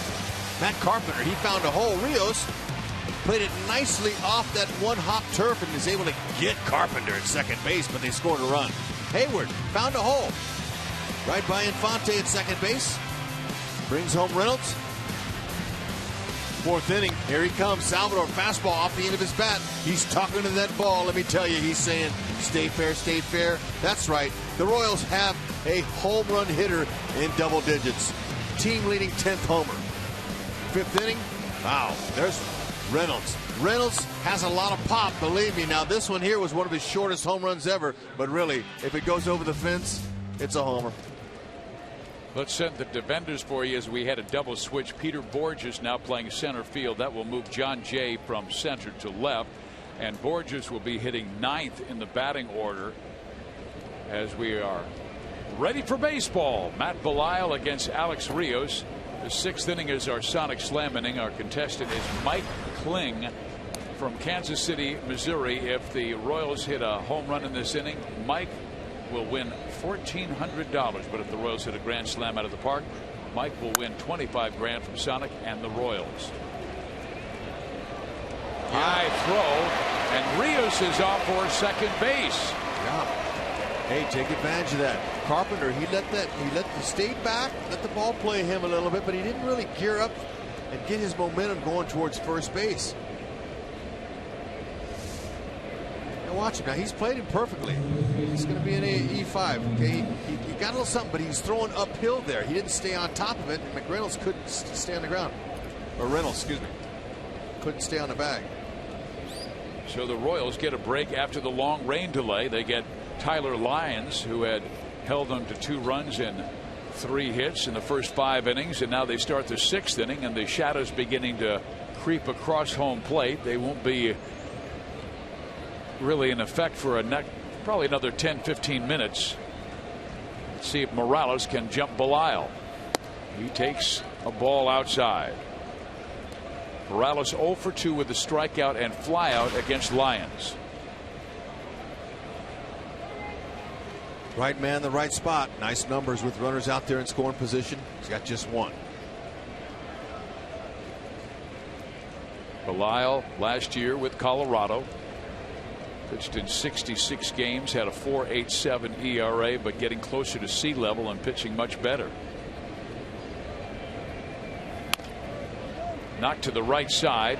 This will get Rios over to third, and the Royals have a similar situation that they had in the first inning when they had a runner at third base with speed in Lorenzo Cain. Now they have Rios at third, and they want Salvi to get him home.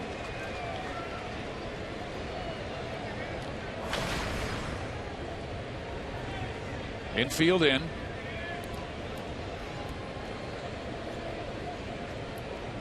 Perez homer to left. His last at bat. It's another guy you want, but you got to face or think about up the middle with the infield in. Big hole. Strike 1. He's been a money guy all year long. Runners on third base, less than 2 outs. He's been getting them in 60% of the time. Come on. Guthrie needs you here. Broken bat grounder. Rios does not go. Perez is thrown out. Wow, needed a little better read at third base. That's a ball there is jammed. If he's anxious to score the run, he comes on contact. Now we don't know what exactly they put on. Sometimes they'll tell you, the runner, hey, if there's contact, stay here. So he didn't look like he was leaning forward to come home, Rios. But had he broke on contact and Ned wanted him to come home, he could have made that. And Rex, quite frankly, when you don't have much power and the Royals dead last in home runs this year, you have to be able to do the little things, and they have not done those in this series. That's a big run on an opportunity like that. They're going to put Alex on here. They're going to face Colon.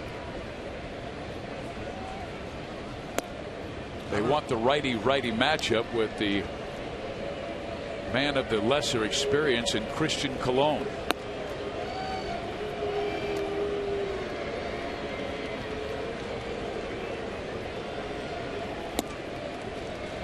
Even if you throw the runner, if the runner gets thrown out at home there, at least you made an effort to try to score to tie this game. But maybe they had the no run on contact on, so we don't know that.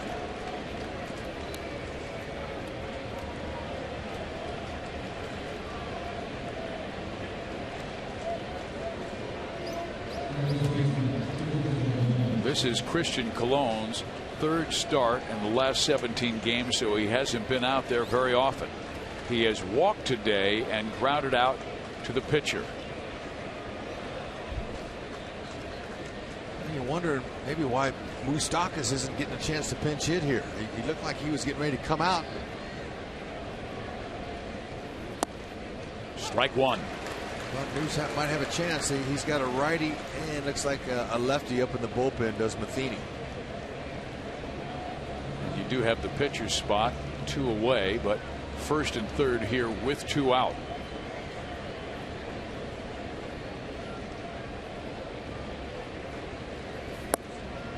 Oh, another strike, and it's 0-2.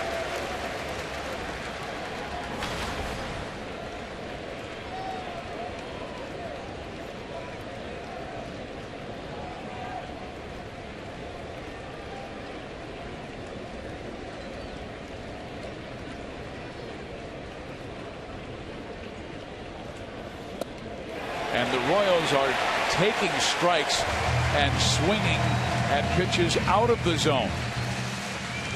Wow. Not good.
Takes us around the league, and Texas just crushing Minnesota in a rain delay right now. So the Royals seeing Minnesota lose. That's good. Cleveland won better than Detroit.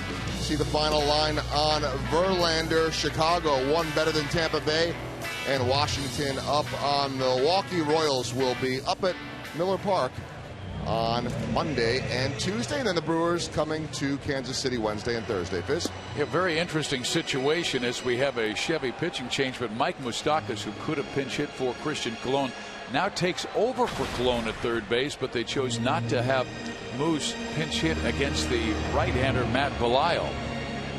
I wasn't sure. I saw Moose come up. I thought for sure he'd pinch hit for Colon there, but instead of going for the tie and maybe even more with Moose, in one swing he could hit a 3-run homer. He elected not to. Well, I'm sure Ned Yost will be asked that after the ball game.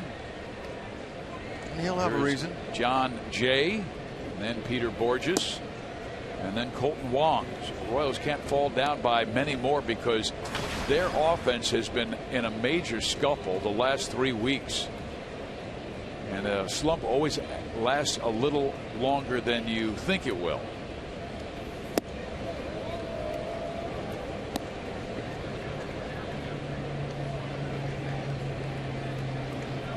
Jay intentionally walked in the second and then grounded out to the second baseman in the fourth.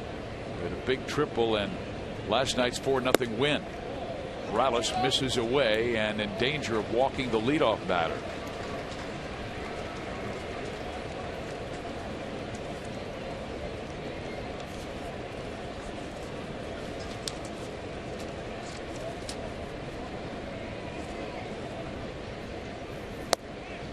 And Franklin gets a strike across to push the count back to 3-1. Franklin entered last night's game with 2 outs and 2 on in the 6th inning and got Jaime Garcia to ground into a force out and end the threat. He stayed in to start the 7th and retired Wong and Matt Carpenter before allowing a 2-out single to Johnny Peralta and departing. And there is a walk to Jay to start the bottom of the 6th.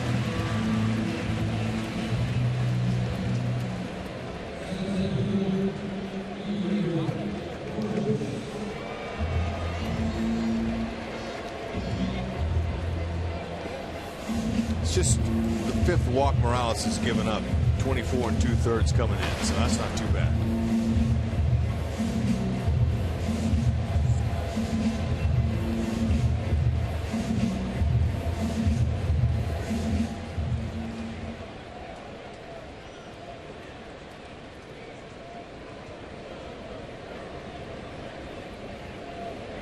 Well, Moustakas will be hitting in the 2 position at the top of the 7th inning. And there's a bunt try by Peter Borges.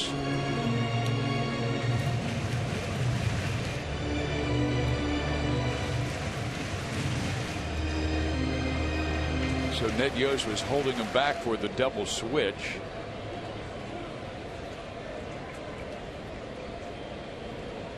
And wanted to wait after Colon came out, so the pitcher will be hitting in Colon's spot. And that's exactly what he wanted to do. You know, it is a challenging situation because you want to use that double switch when it's there, but Moose may not get up again with runners on the corners. No, so it's a gamble. And he only has 3 extra guys. Hosmer, he's waiting. He can't wait to get his shot. Actually 4. He has Dyson, Moustakas, Butera, and Hosmer. There you go. Here's the pitcher, obviously hitting.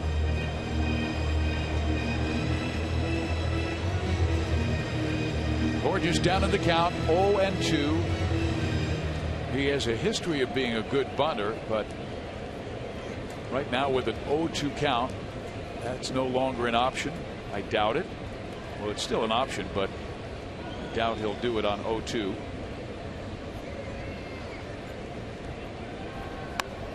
They do bunt, and Morales will make the play at first base.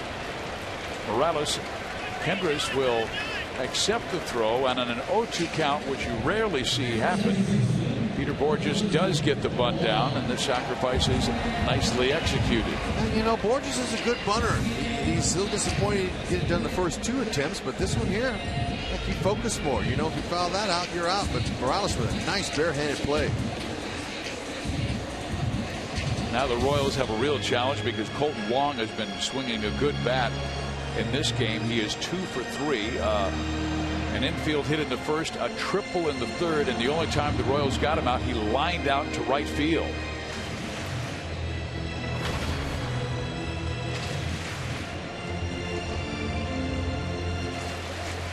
Morales has held lefties to a .040 average since May 15th. They're 1 for 25 against him.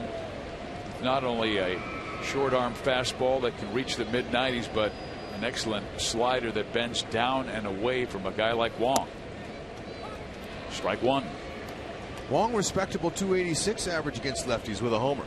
So he's able to keep that front shoulder in instead of flying open. That's the biggest test against the lefty on lefty. Strike two.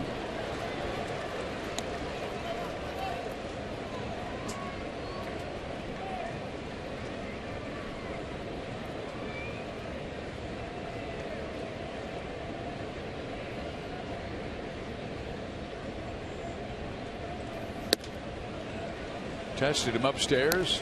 Long didn't bite. He was one of the top rookies in the National League last year, hitting .249, and he is up that mark by 50 points early this year. Just 24 years of age, out of Hilo in Hawaii. Into right center field. CAIN coming on and makes a nice running catch.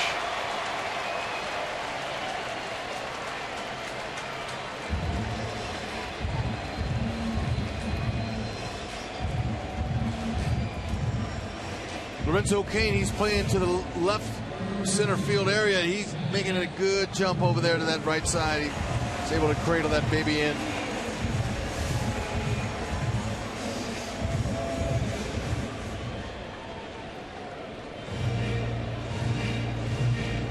So Jay stays put at second base. Johnny Peralta is on deck. He's a right-hander, so Morales, the southpaw, will battle with the lefty swinging Matt Carpenter, who is 1 for 3 with an RBI single in the third. Carpenter with 32 runs driven in this year, and has always hit Kansas City well, batting over .400 against the Royals. Morales coming right in there to throwing strikes, so you like that fastball slider out of the bullpen.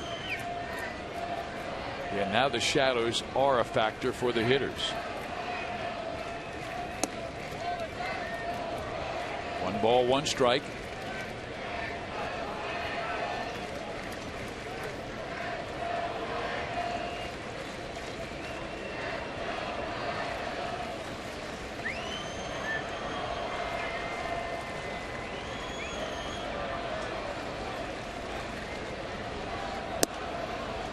Wide of the mark, 2-1. Carpenter knows exactly what to do in these situations. Highest average. Look at Nori Aoki up there. He's right at the top. Carpenter's third best. 2 outs with runners in scoring position. Carpenter, he's just going to hit it where it's pitched. He's going to wait for something out over the plate. To the right side, Infante has it. Throws him out. Morales does a good job fighting off the St. Louis threat. We go to the 7th. Cardinals by 1.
Mark Reynolds broke it in the 5th inning with a home run. And the Royals at Fox Sports Kansas City are offering a unique way for fans across the Midwest to enjoy a game at the K.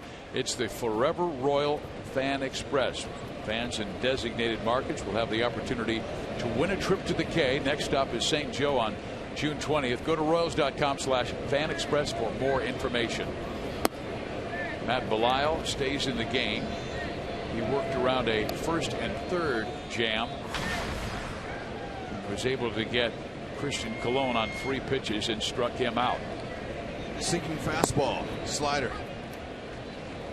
It will be Infante, Moustakas, and Escobar here in the 7th inning.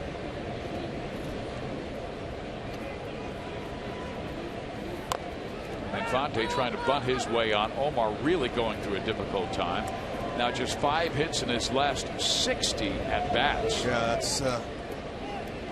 that's too bad for him and the team. He's not getting any production out of that 9-hole or 8-hole today in the National League Park. Yeah, he's a guy who's a career .276 hitter.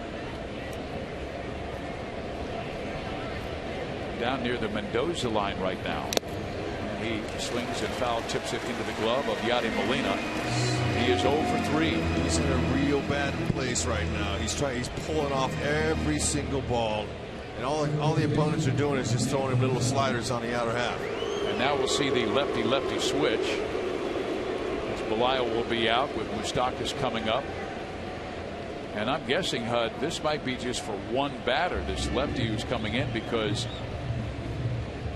Moustakas will be followed by 3 straight right-handers, Escobar, CAIN, and Rios. And if it's Randy Choate, he only faces left-handers.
Lefty Randy Choate. Moose never faced Choate before, so he's reading the chart. He's reading his scouting report.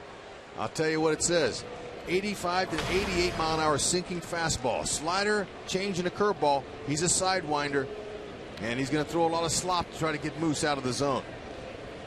39-year-old left-hander. He has faced 33 left-handers this year and given up 8 hits. It's a .242 batting average. Only faced 7 right-handers.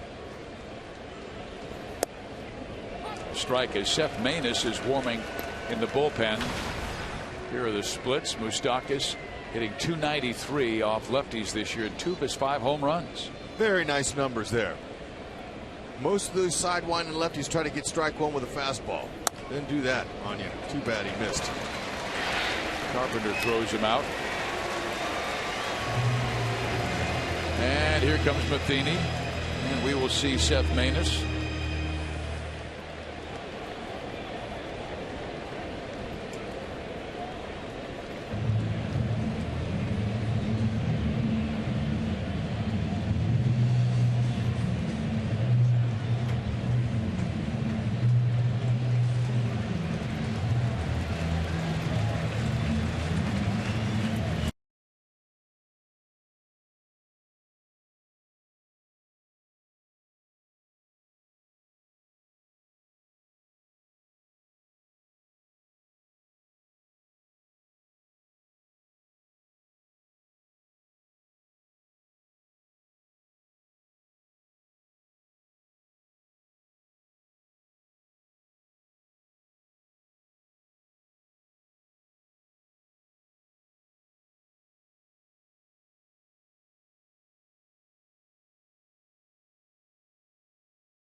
Connected to the Royals all season, wherever you are with the MLB.TV Game of the Day. In-game highlights, live look-ins, replay reviews, radio broadcasts, and more. Browse the app's new features, including StatCast, tracking videos, and bilingual access for Spanish-speaking fans. Download MLB.com @Bat, the #1 app for live baseball.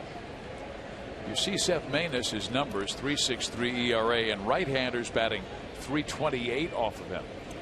Hey, look for that fastball. Pick it out. Low to mid-90s. Curveball changeup. And it starts them off with a breaking ball. They know Escobar loves to jump on that first pitch fastball. Could double up with it. Did. Escobar 0 for 3 in this game, 0 for 7 in the series.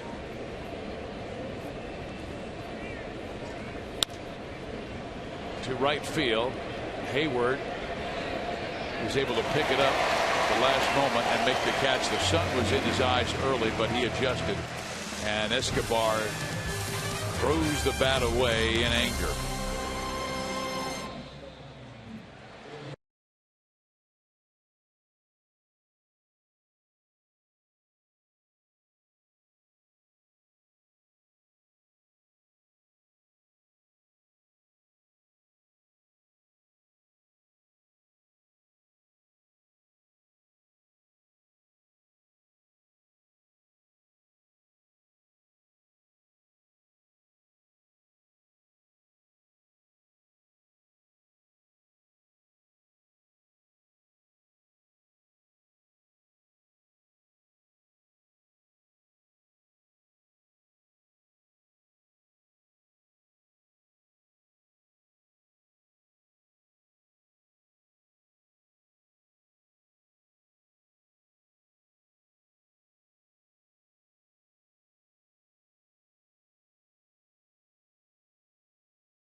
Well, the Royals certainly have been making this Cardinal nest blue, with all those coming over from the west side of the state to the east near the Busch Stadium. And it's been great to see. They want to be rewarded with a Royal victory, though.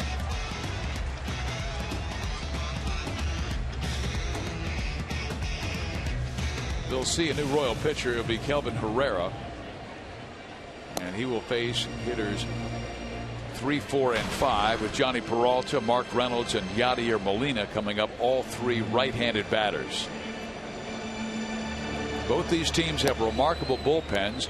They are 1 and 2 in all of baseball. The Royals with the lowest ERA as a pen, and St. Louis right behind. The opponent's only hitting 179 off Herrera. Good power fastball. Excellent changeup. Let's see if he can keep him off balance and keep him off base.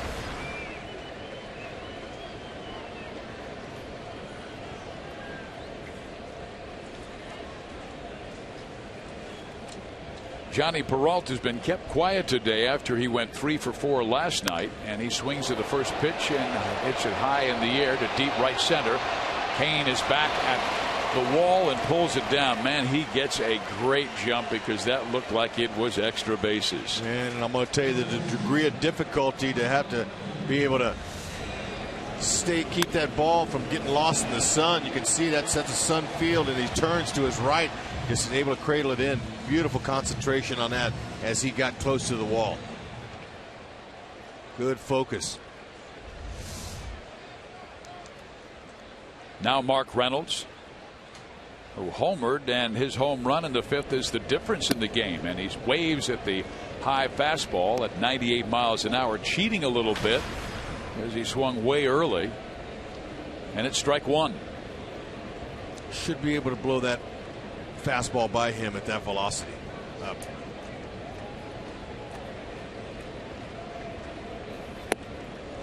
Herrera comes right back with a fastball at 100. You know, his changeup, if he's going to throw it, he's got to make sure he keeps it down below the knees, around the ankles, because that'll speed up Reynolds' bat. He can really be dangerous on that one. Blow the fastball by him. Stay heaters away. Fouled up, down in the count, 1-2. Hey, good pitch, good changeup there. That was a good spot for it. It's the high fastball, and then now he comes back with a changeup, but it was in a perfect spot. Not going to hit that one down there. That's what I'm saying. Keep it down. Kelvin said he has been working on his curveball as well, but probably would work on that in a game with a bigger lead, a bigger deficit, and he gets a swing and a miss from Reynolds and his first strikeout.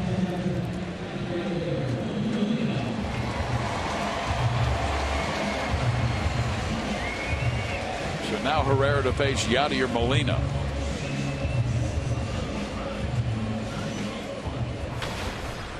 Yadi in his 12th big league season. We're talking almost 1,400 games that he has caught.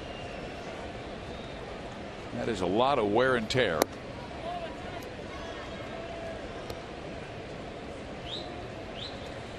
One of the reasons that he lost a lot of weight in the offseason. Take some of the stress off of his lower half, hips and knees. And it's taken some of his power away, though. Got a long home run drought.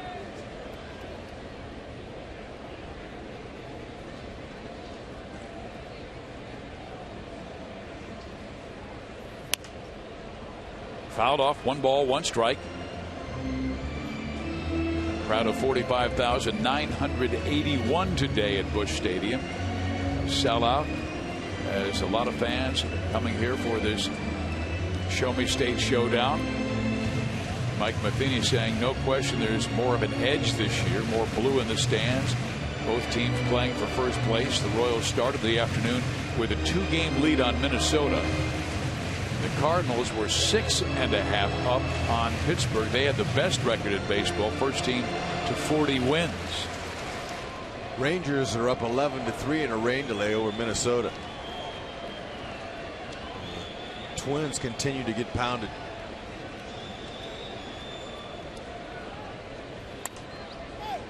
Popped him up right side. Morales has it, shades his eyes, makes the catch. Herrera does a nice job in the 7th. Royals need some offense. They trail by 1. CAIN, Rios, Morales coming up. Lorenzo and Herrera did their job.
to you by Miller Lite. The Royals with only 3 hits on the game, but 2 of those hits were home runs, one by Alex Gordon, the other by Salvi Perez.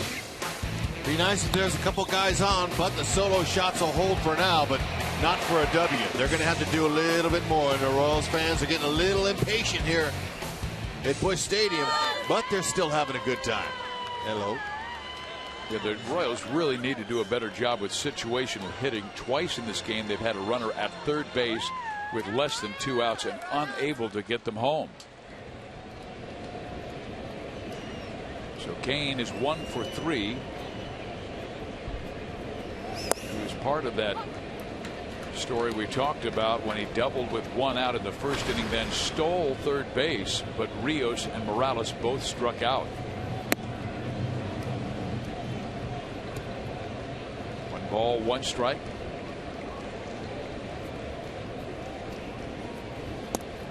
In there.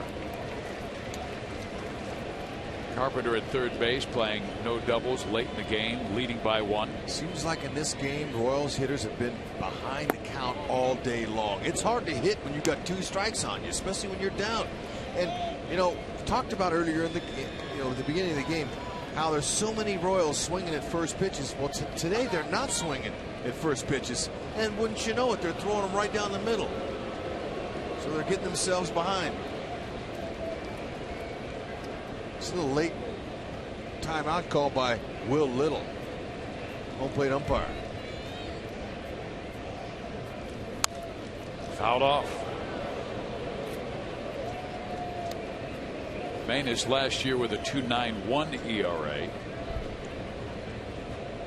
He's 26 years old, out of East Carolina University, and he came inside, and CAIN tried to get out of the way, but it tipped the knob of his bat and glanced off in foul territory.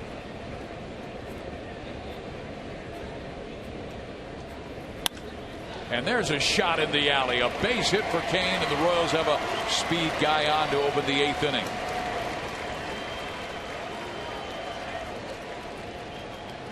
All right, it's a good start.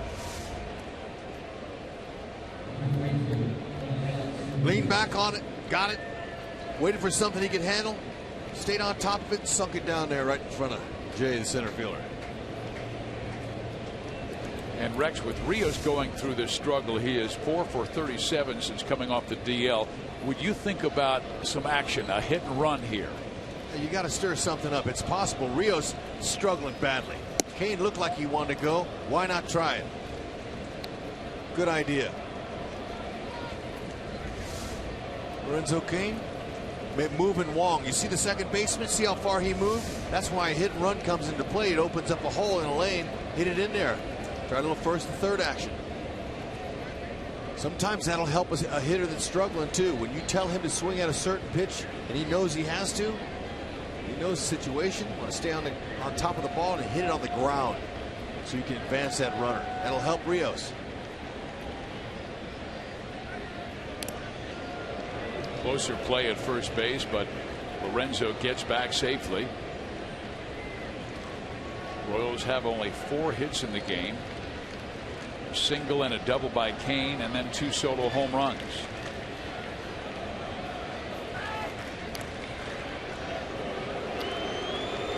Gordon busted his in the second. Perez in the 4th.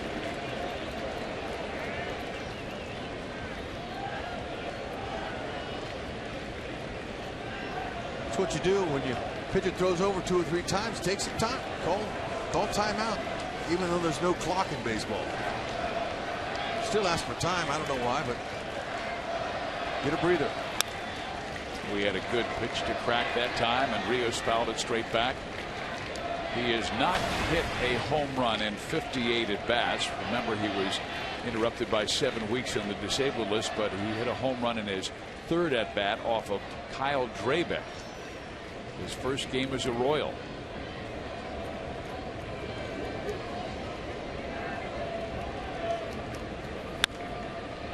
And that one is hit high in the air, right side. Hayward coming on and makes the catch. The sun was in his eyes, but he was able to angle his body and pick it up. make the catch for out number 1.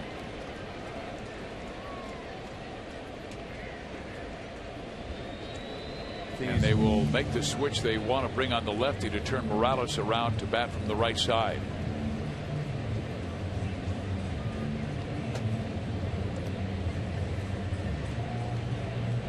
St. Louis continues to mix and match, and Kevin Segras will be coming out of the bullpen for the Cardinals.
Afternoon after a short rain delay here at Busch Stadium.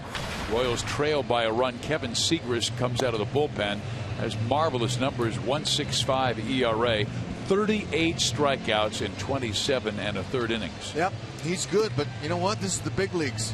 You want to win, you want to get back in this series, you have to find a way to not miss the cookie if he gives you one. Big guy, 6'5", 220. Got a good power fastball, and he'll go mid to upper 90s, and you see the splits on Morales, a little bit more pop from the left side of the plate. But he has more at bats from the left side of the plate, facing a lot of right-handers. He is a higher average from this side of the plate, although Segras, even though he's a lefty, he has held down right-handers. They're only batting 154 off of Kevin. Yeah, he's got the good fastball, slider. He's got a curve and a change he has options with. Morales has opposite field power. He doesn't just have pull power from the right side. Segras going that way.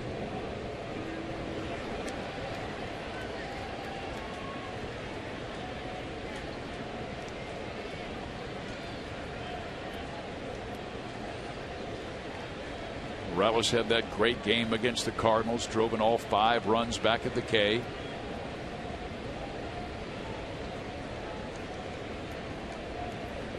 CAIN does not go, and Morales had a good swing on Segras' first offering.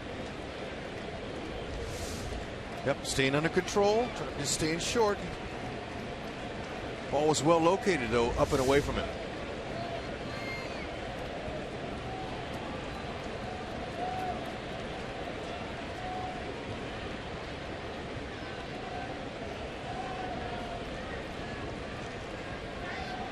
Snap toss, and Reynolds dropped the baseball. Awfully close play. It would have been had Reynolds held on to it. Step off move, a good one. Sure, Lorenzo knew he had it, but now he does. Not going to shorten up his lead at all.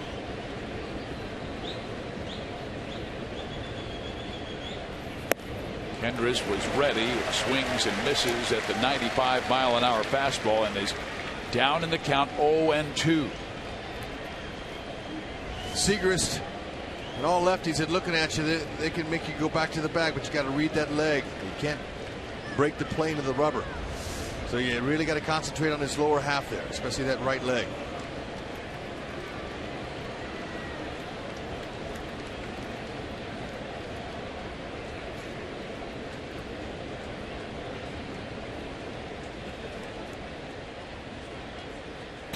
Well, tonight, baseball night in America returns to Fox, and American League East showdown as the Yankees square off against the Orioles.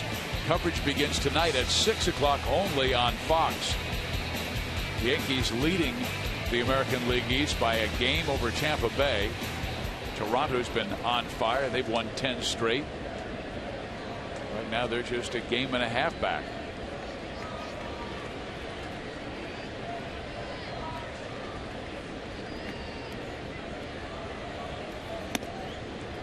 Tested him upstairs, and Kendrick did not bite. 1 ball, 2 strikes. Took a lot off of that one.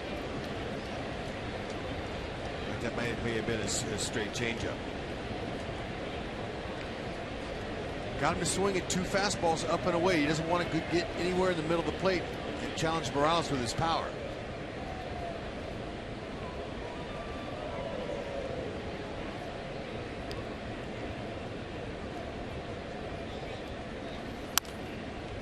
Good swing on that offering, and it's 1 ball and 2 strikes. A little bit better spot there. It's a little bit lower. You see Molina, he's sitting outside, but that caught some of the plate. Morales, like he's out a little ahead of that changeup. A couple of changeups in a row. He might try to finish him off up top here with a hard fastball. Lorenzo Cain not getting a good read at all from Segrist.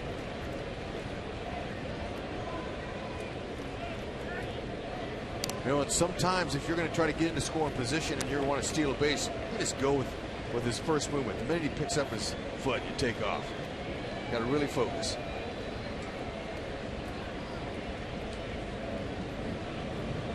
But you got to deal with this possible strike him out, throw him out, want to take him out of the inning. So Lorenzo Cain might just be good where he is. Salvi's on deck.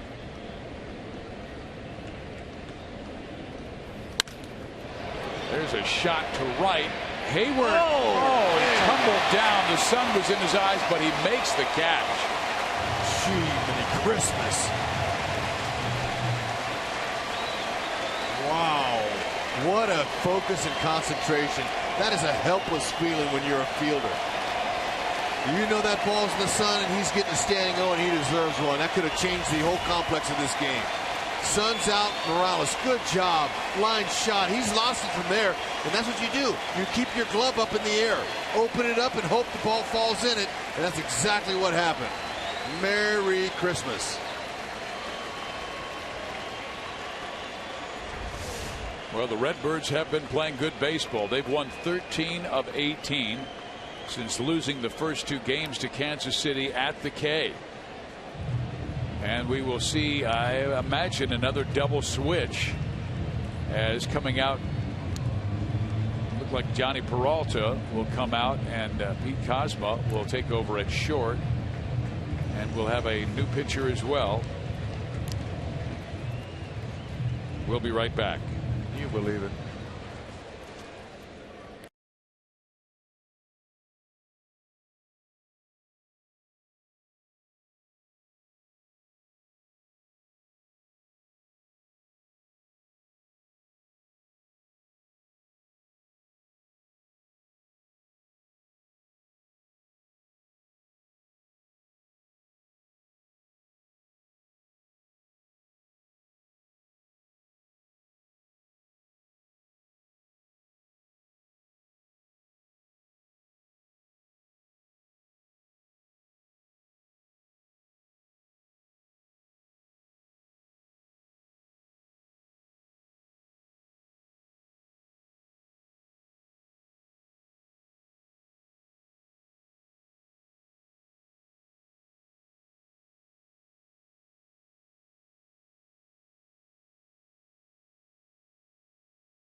St. Louis will bring on their closer Trevor Rosenthal from Lee Summit West High School. He was a 21st round pick in 2009 out of Cowley County Community College, but my goodness, he has been fantastic this year. An 0.62 ERA, and he has the longest active scoreless streak in Major League Baseball at 16 1/3 shutout innings. Fastball, cutter, changeup. Ball one to Salvador Perez. Mid to upper 90s. He's tough. Quite frankly, right guy, right time. Salvy's been the hottest Royal of late. 9 for his last 26 over the last 7 games, and 4 of those 9 hits are home runs. We've seen a few of those come later in the ball games too. So right man, right place. How about finding the gap? Earlier today, Salvador Perez reached double digits in homers with his 10th home run right down the line. Oh yeah, just hooked the pole. Let's see if he's got some magic left.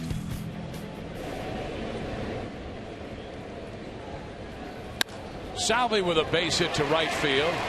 Cain turns second, holds there. Hayward has a very good arm, and you saw it. Accurate throw to third. Very nice swing. Short to the ball, trying to find a hole. Wasn't trying to pull him out of the yard. Hopefully the rest of these guys can figure that out. That swing right there.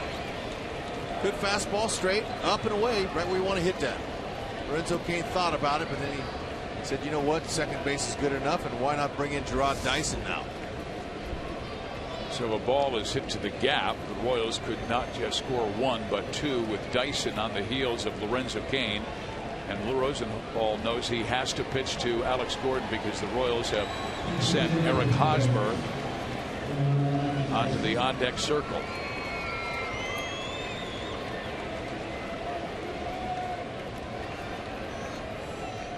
Gordon homered back in the second. He's 1 for 1 in his career against Rosenthal. But then he wants a 4-out save from his closer. Ooh, ball one. Alex also has mixed in a couple of walks off of Rosenthal.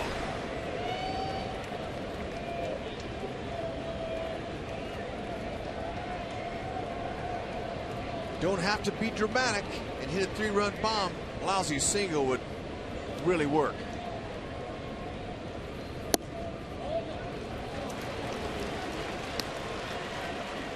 Well, the Royals, we showed you last night, they are number 1 in the major league scoring after the 8th inning or later.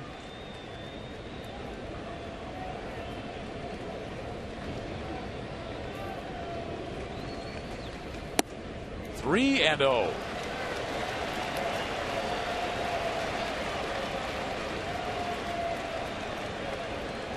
Hosmer on deck. He's 1 for 2 in his career off Rosenthal. So both hitters here, these lefties, they had a little bit of success. The Royals have a history of giving the green light on a 3-0 count to a veteran hitter. Strike. It's a good thing he put a wrinkle on it.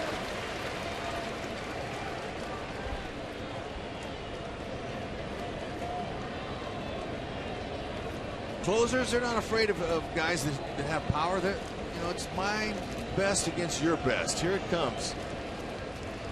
If you're going to get beat, you're going to get beat on your best pitch, and that's his fastball. 3-2.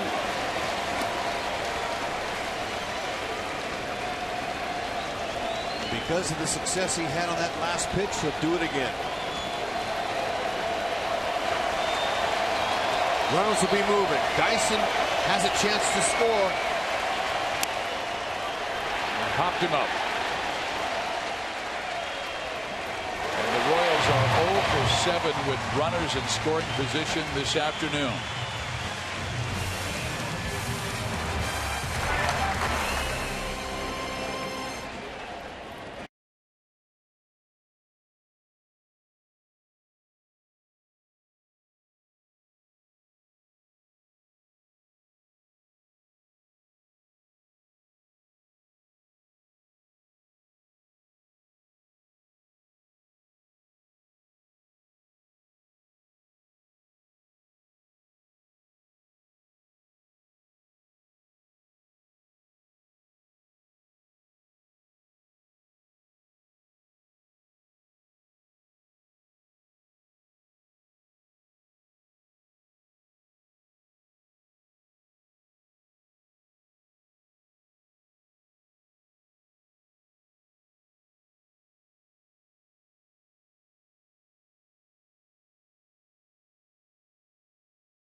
corporation and may not be reproduced or retransmitted in any form, and the accounts and descriptions of this game may not be disseminated without the express written consent of the Royals.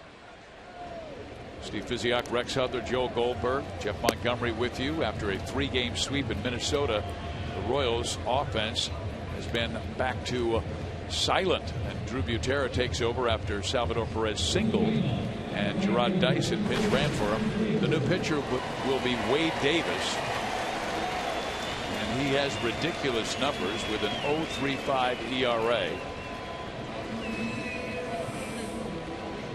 Been excellent. 136 opponent average.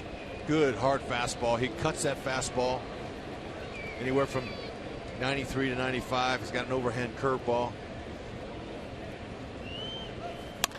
Jason Hayward muscles that one down the line, and Hayward right now may have made the play of the game, taking a sinking line drive from Kendrys Morales with the sun in his eyes. I totally agree with you. Look, he lost it. He didn't see it at all, but he did exactly like a veteran outfielder does. He just puts his glove and holds his glove up there and hopes it landed in and it got right in the end of it. Boy, that saved the game. St. Louis's offense has been just enough. I mean, they also have been dormant the last month. Not as silent as the Royals. They've been averaging 3.2 runs their last 17 games.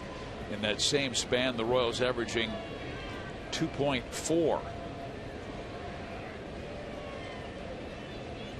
So it's not like we're seeing two offensive juggernauts today. Davis will backhand and throw and get Hayward for out number 1.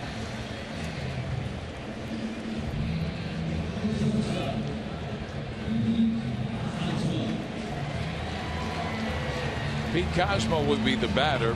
He came on in that double switch in that last inning. So Kozma, then John Jay, Peter Borges,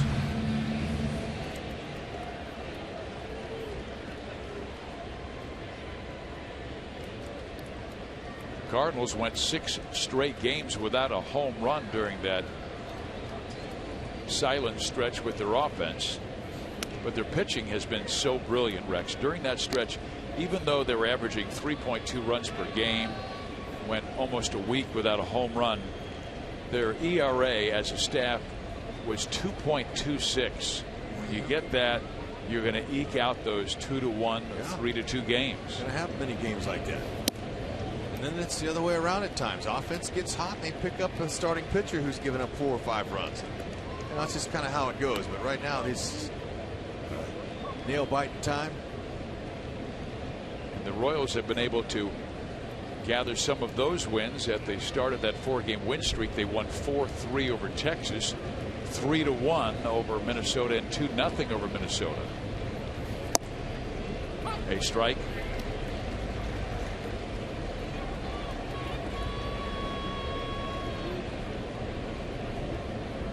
Tomorrow will be Chris Young for the Royals, as Jason Vargas was placed on the disabled list with a left flexor strain. Swing and a miss. That's all you want to do on Kozma. Kozma hitting just a $104. Didn't get a chance to play all that much. Challenging.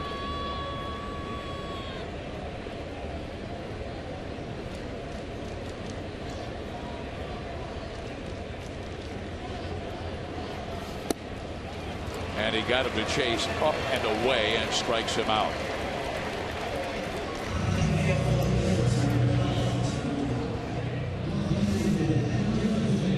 Wade Davis is climbing the ladder on him. Nothing you can do, really. I mean, he's better off taking all them pitches, hoping he walks him. So now John Jay, who has walked twice, once intentionally this afternoon.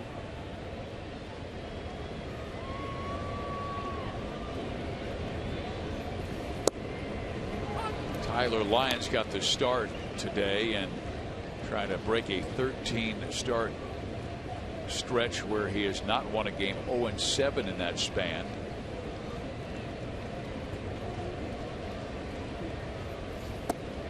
Jay takes it low and in. Guthrie got the start for Kansas City. He went 5, gave up the 3.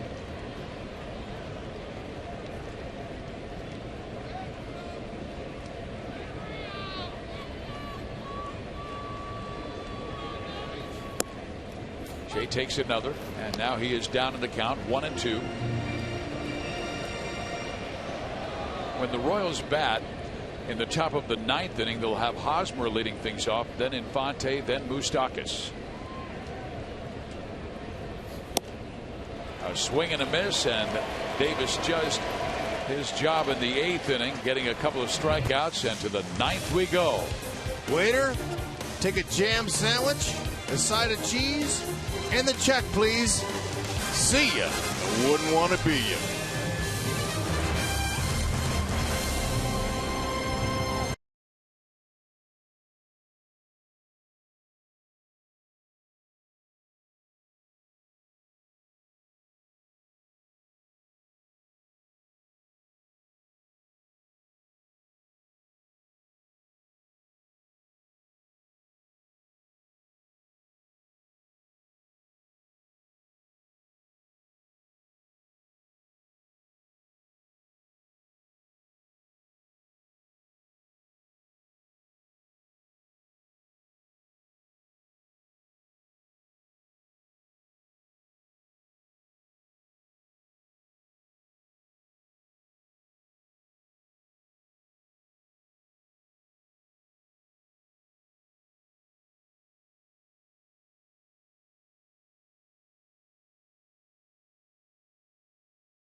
Stay with us because Joel Goldberg will be along with Boulevard Royals Live after the ball game.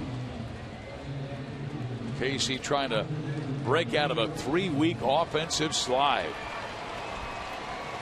They were able to sweep the Minnesota Twins, but that was done much on starting pitching and defense. But they have been really silenced by the Cardinal pitching, 2 runs in 2 games. And Hosmer takes strike 1. Hosmer had a walk in his only pinch hit opportunity this season.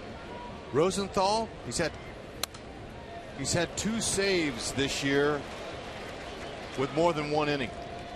6 in his career. And the Royals have seen a lot of 0-2 counts this afternoon. Tried to check his swing. Reynolds will take it near the bag. 1 out.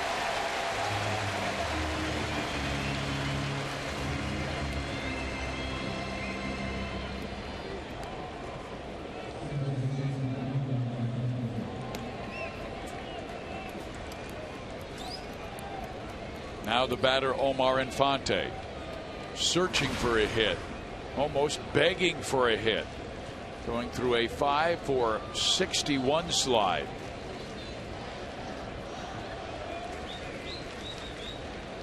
And when you're a career 276 hitter, it's easy to say that this is one of the worst slumps he's been in his long major league career.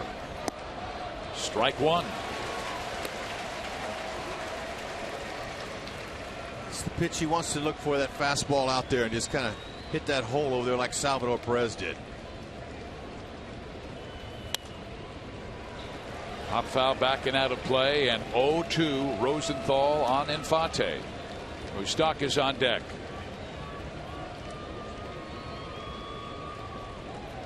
The Cardinals trying to go 20 games over 500. The Royals currently 10 over. Out of play.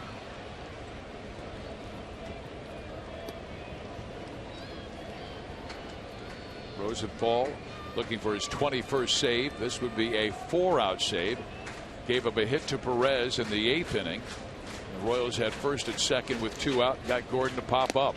And now a swing and a miss on an off-speed pitch, and he strikes out.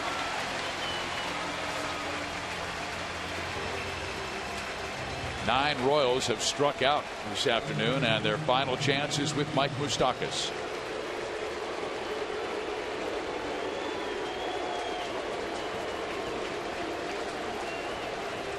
A lot of Moose calls from the Royals faithful here at Busch Stadium.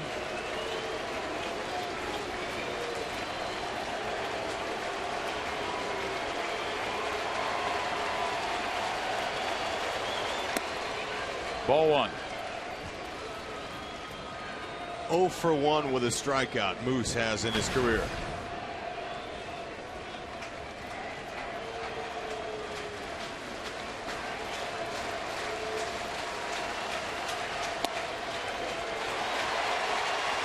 One ball, one strike.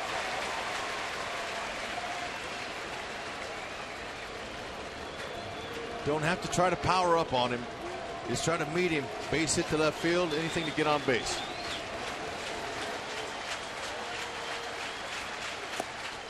Just low, and it's a 2-1 count.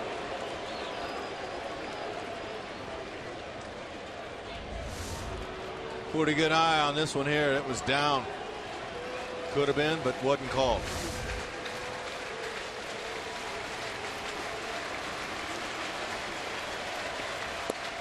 In there. 98 miles an hour on the outside corner.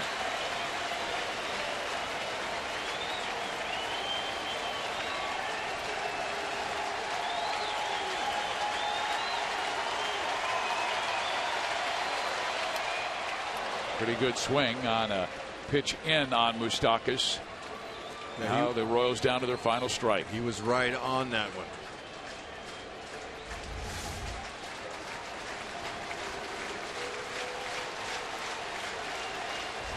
And because of that, Yachty wants to go out and have a visit with Trevor Rosenthal.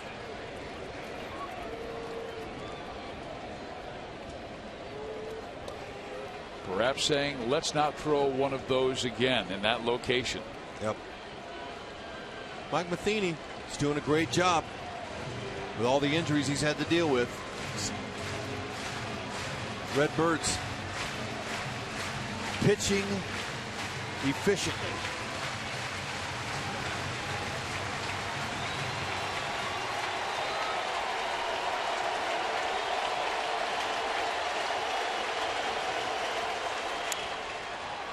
Moose busted out of play.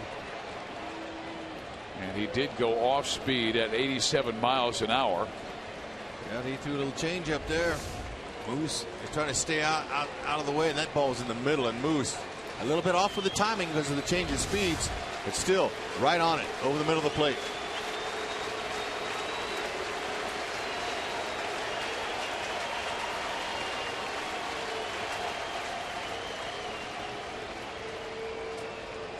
Molina asked for time and received it from home plate umpire Will Little. Count 2 balls, 2 strikes, 2 out. St. Louis leading 3-2 in the 9th.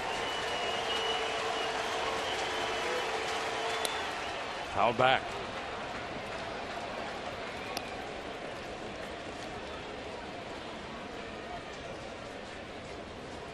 Yeah, very nice plate appearance here by Moose. 7 pitches against their best pitcher, one of them. Trying to connect. And then he goes after him with the heat at 97 and strikes him out. The Cardinals have taken the first 2 games of this series from Kansas City. Yeah, great pitch there. He's got Moose in swing mode, and he just raised that elevation. And the Cardinals got it done. First 2 games. We'll be right back.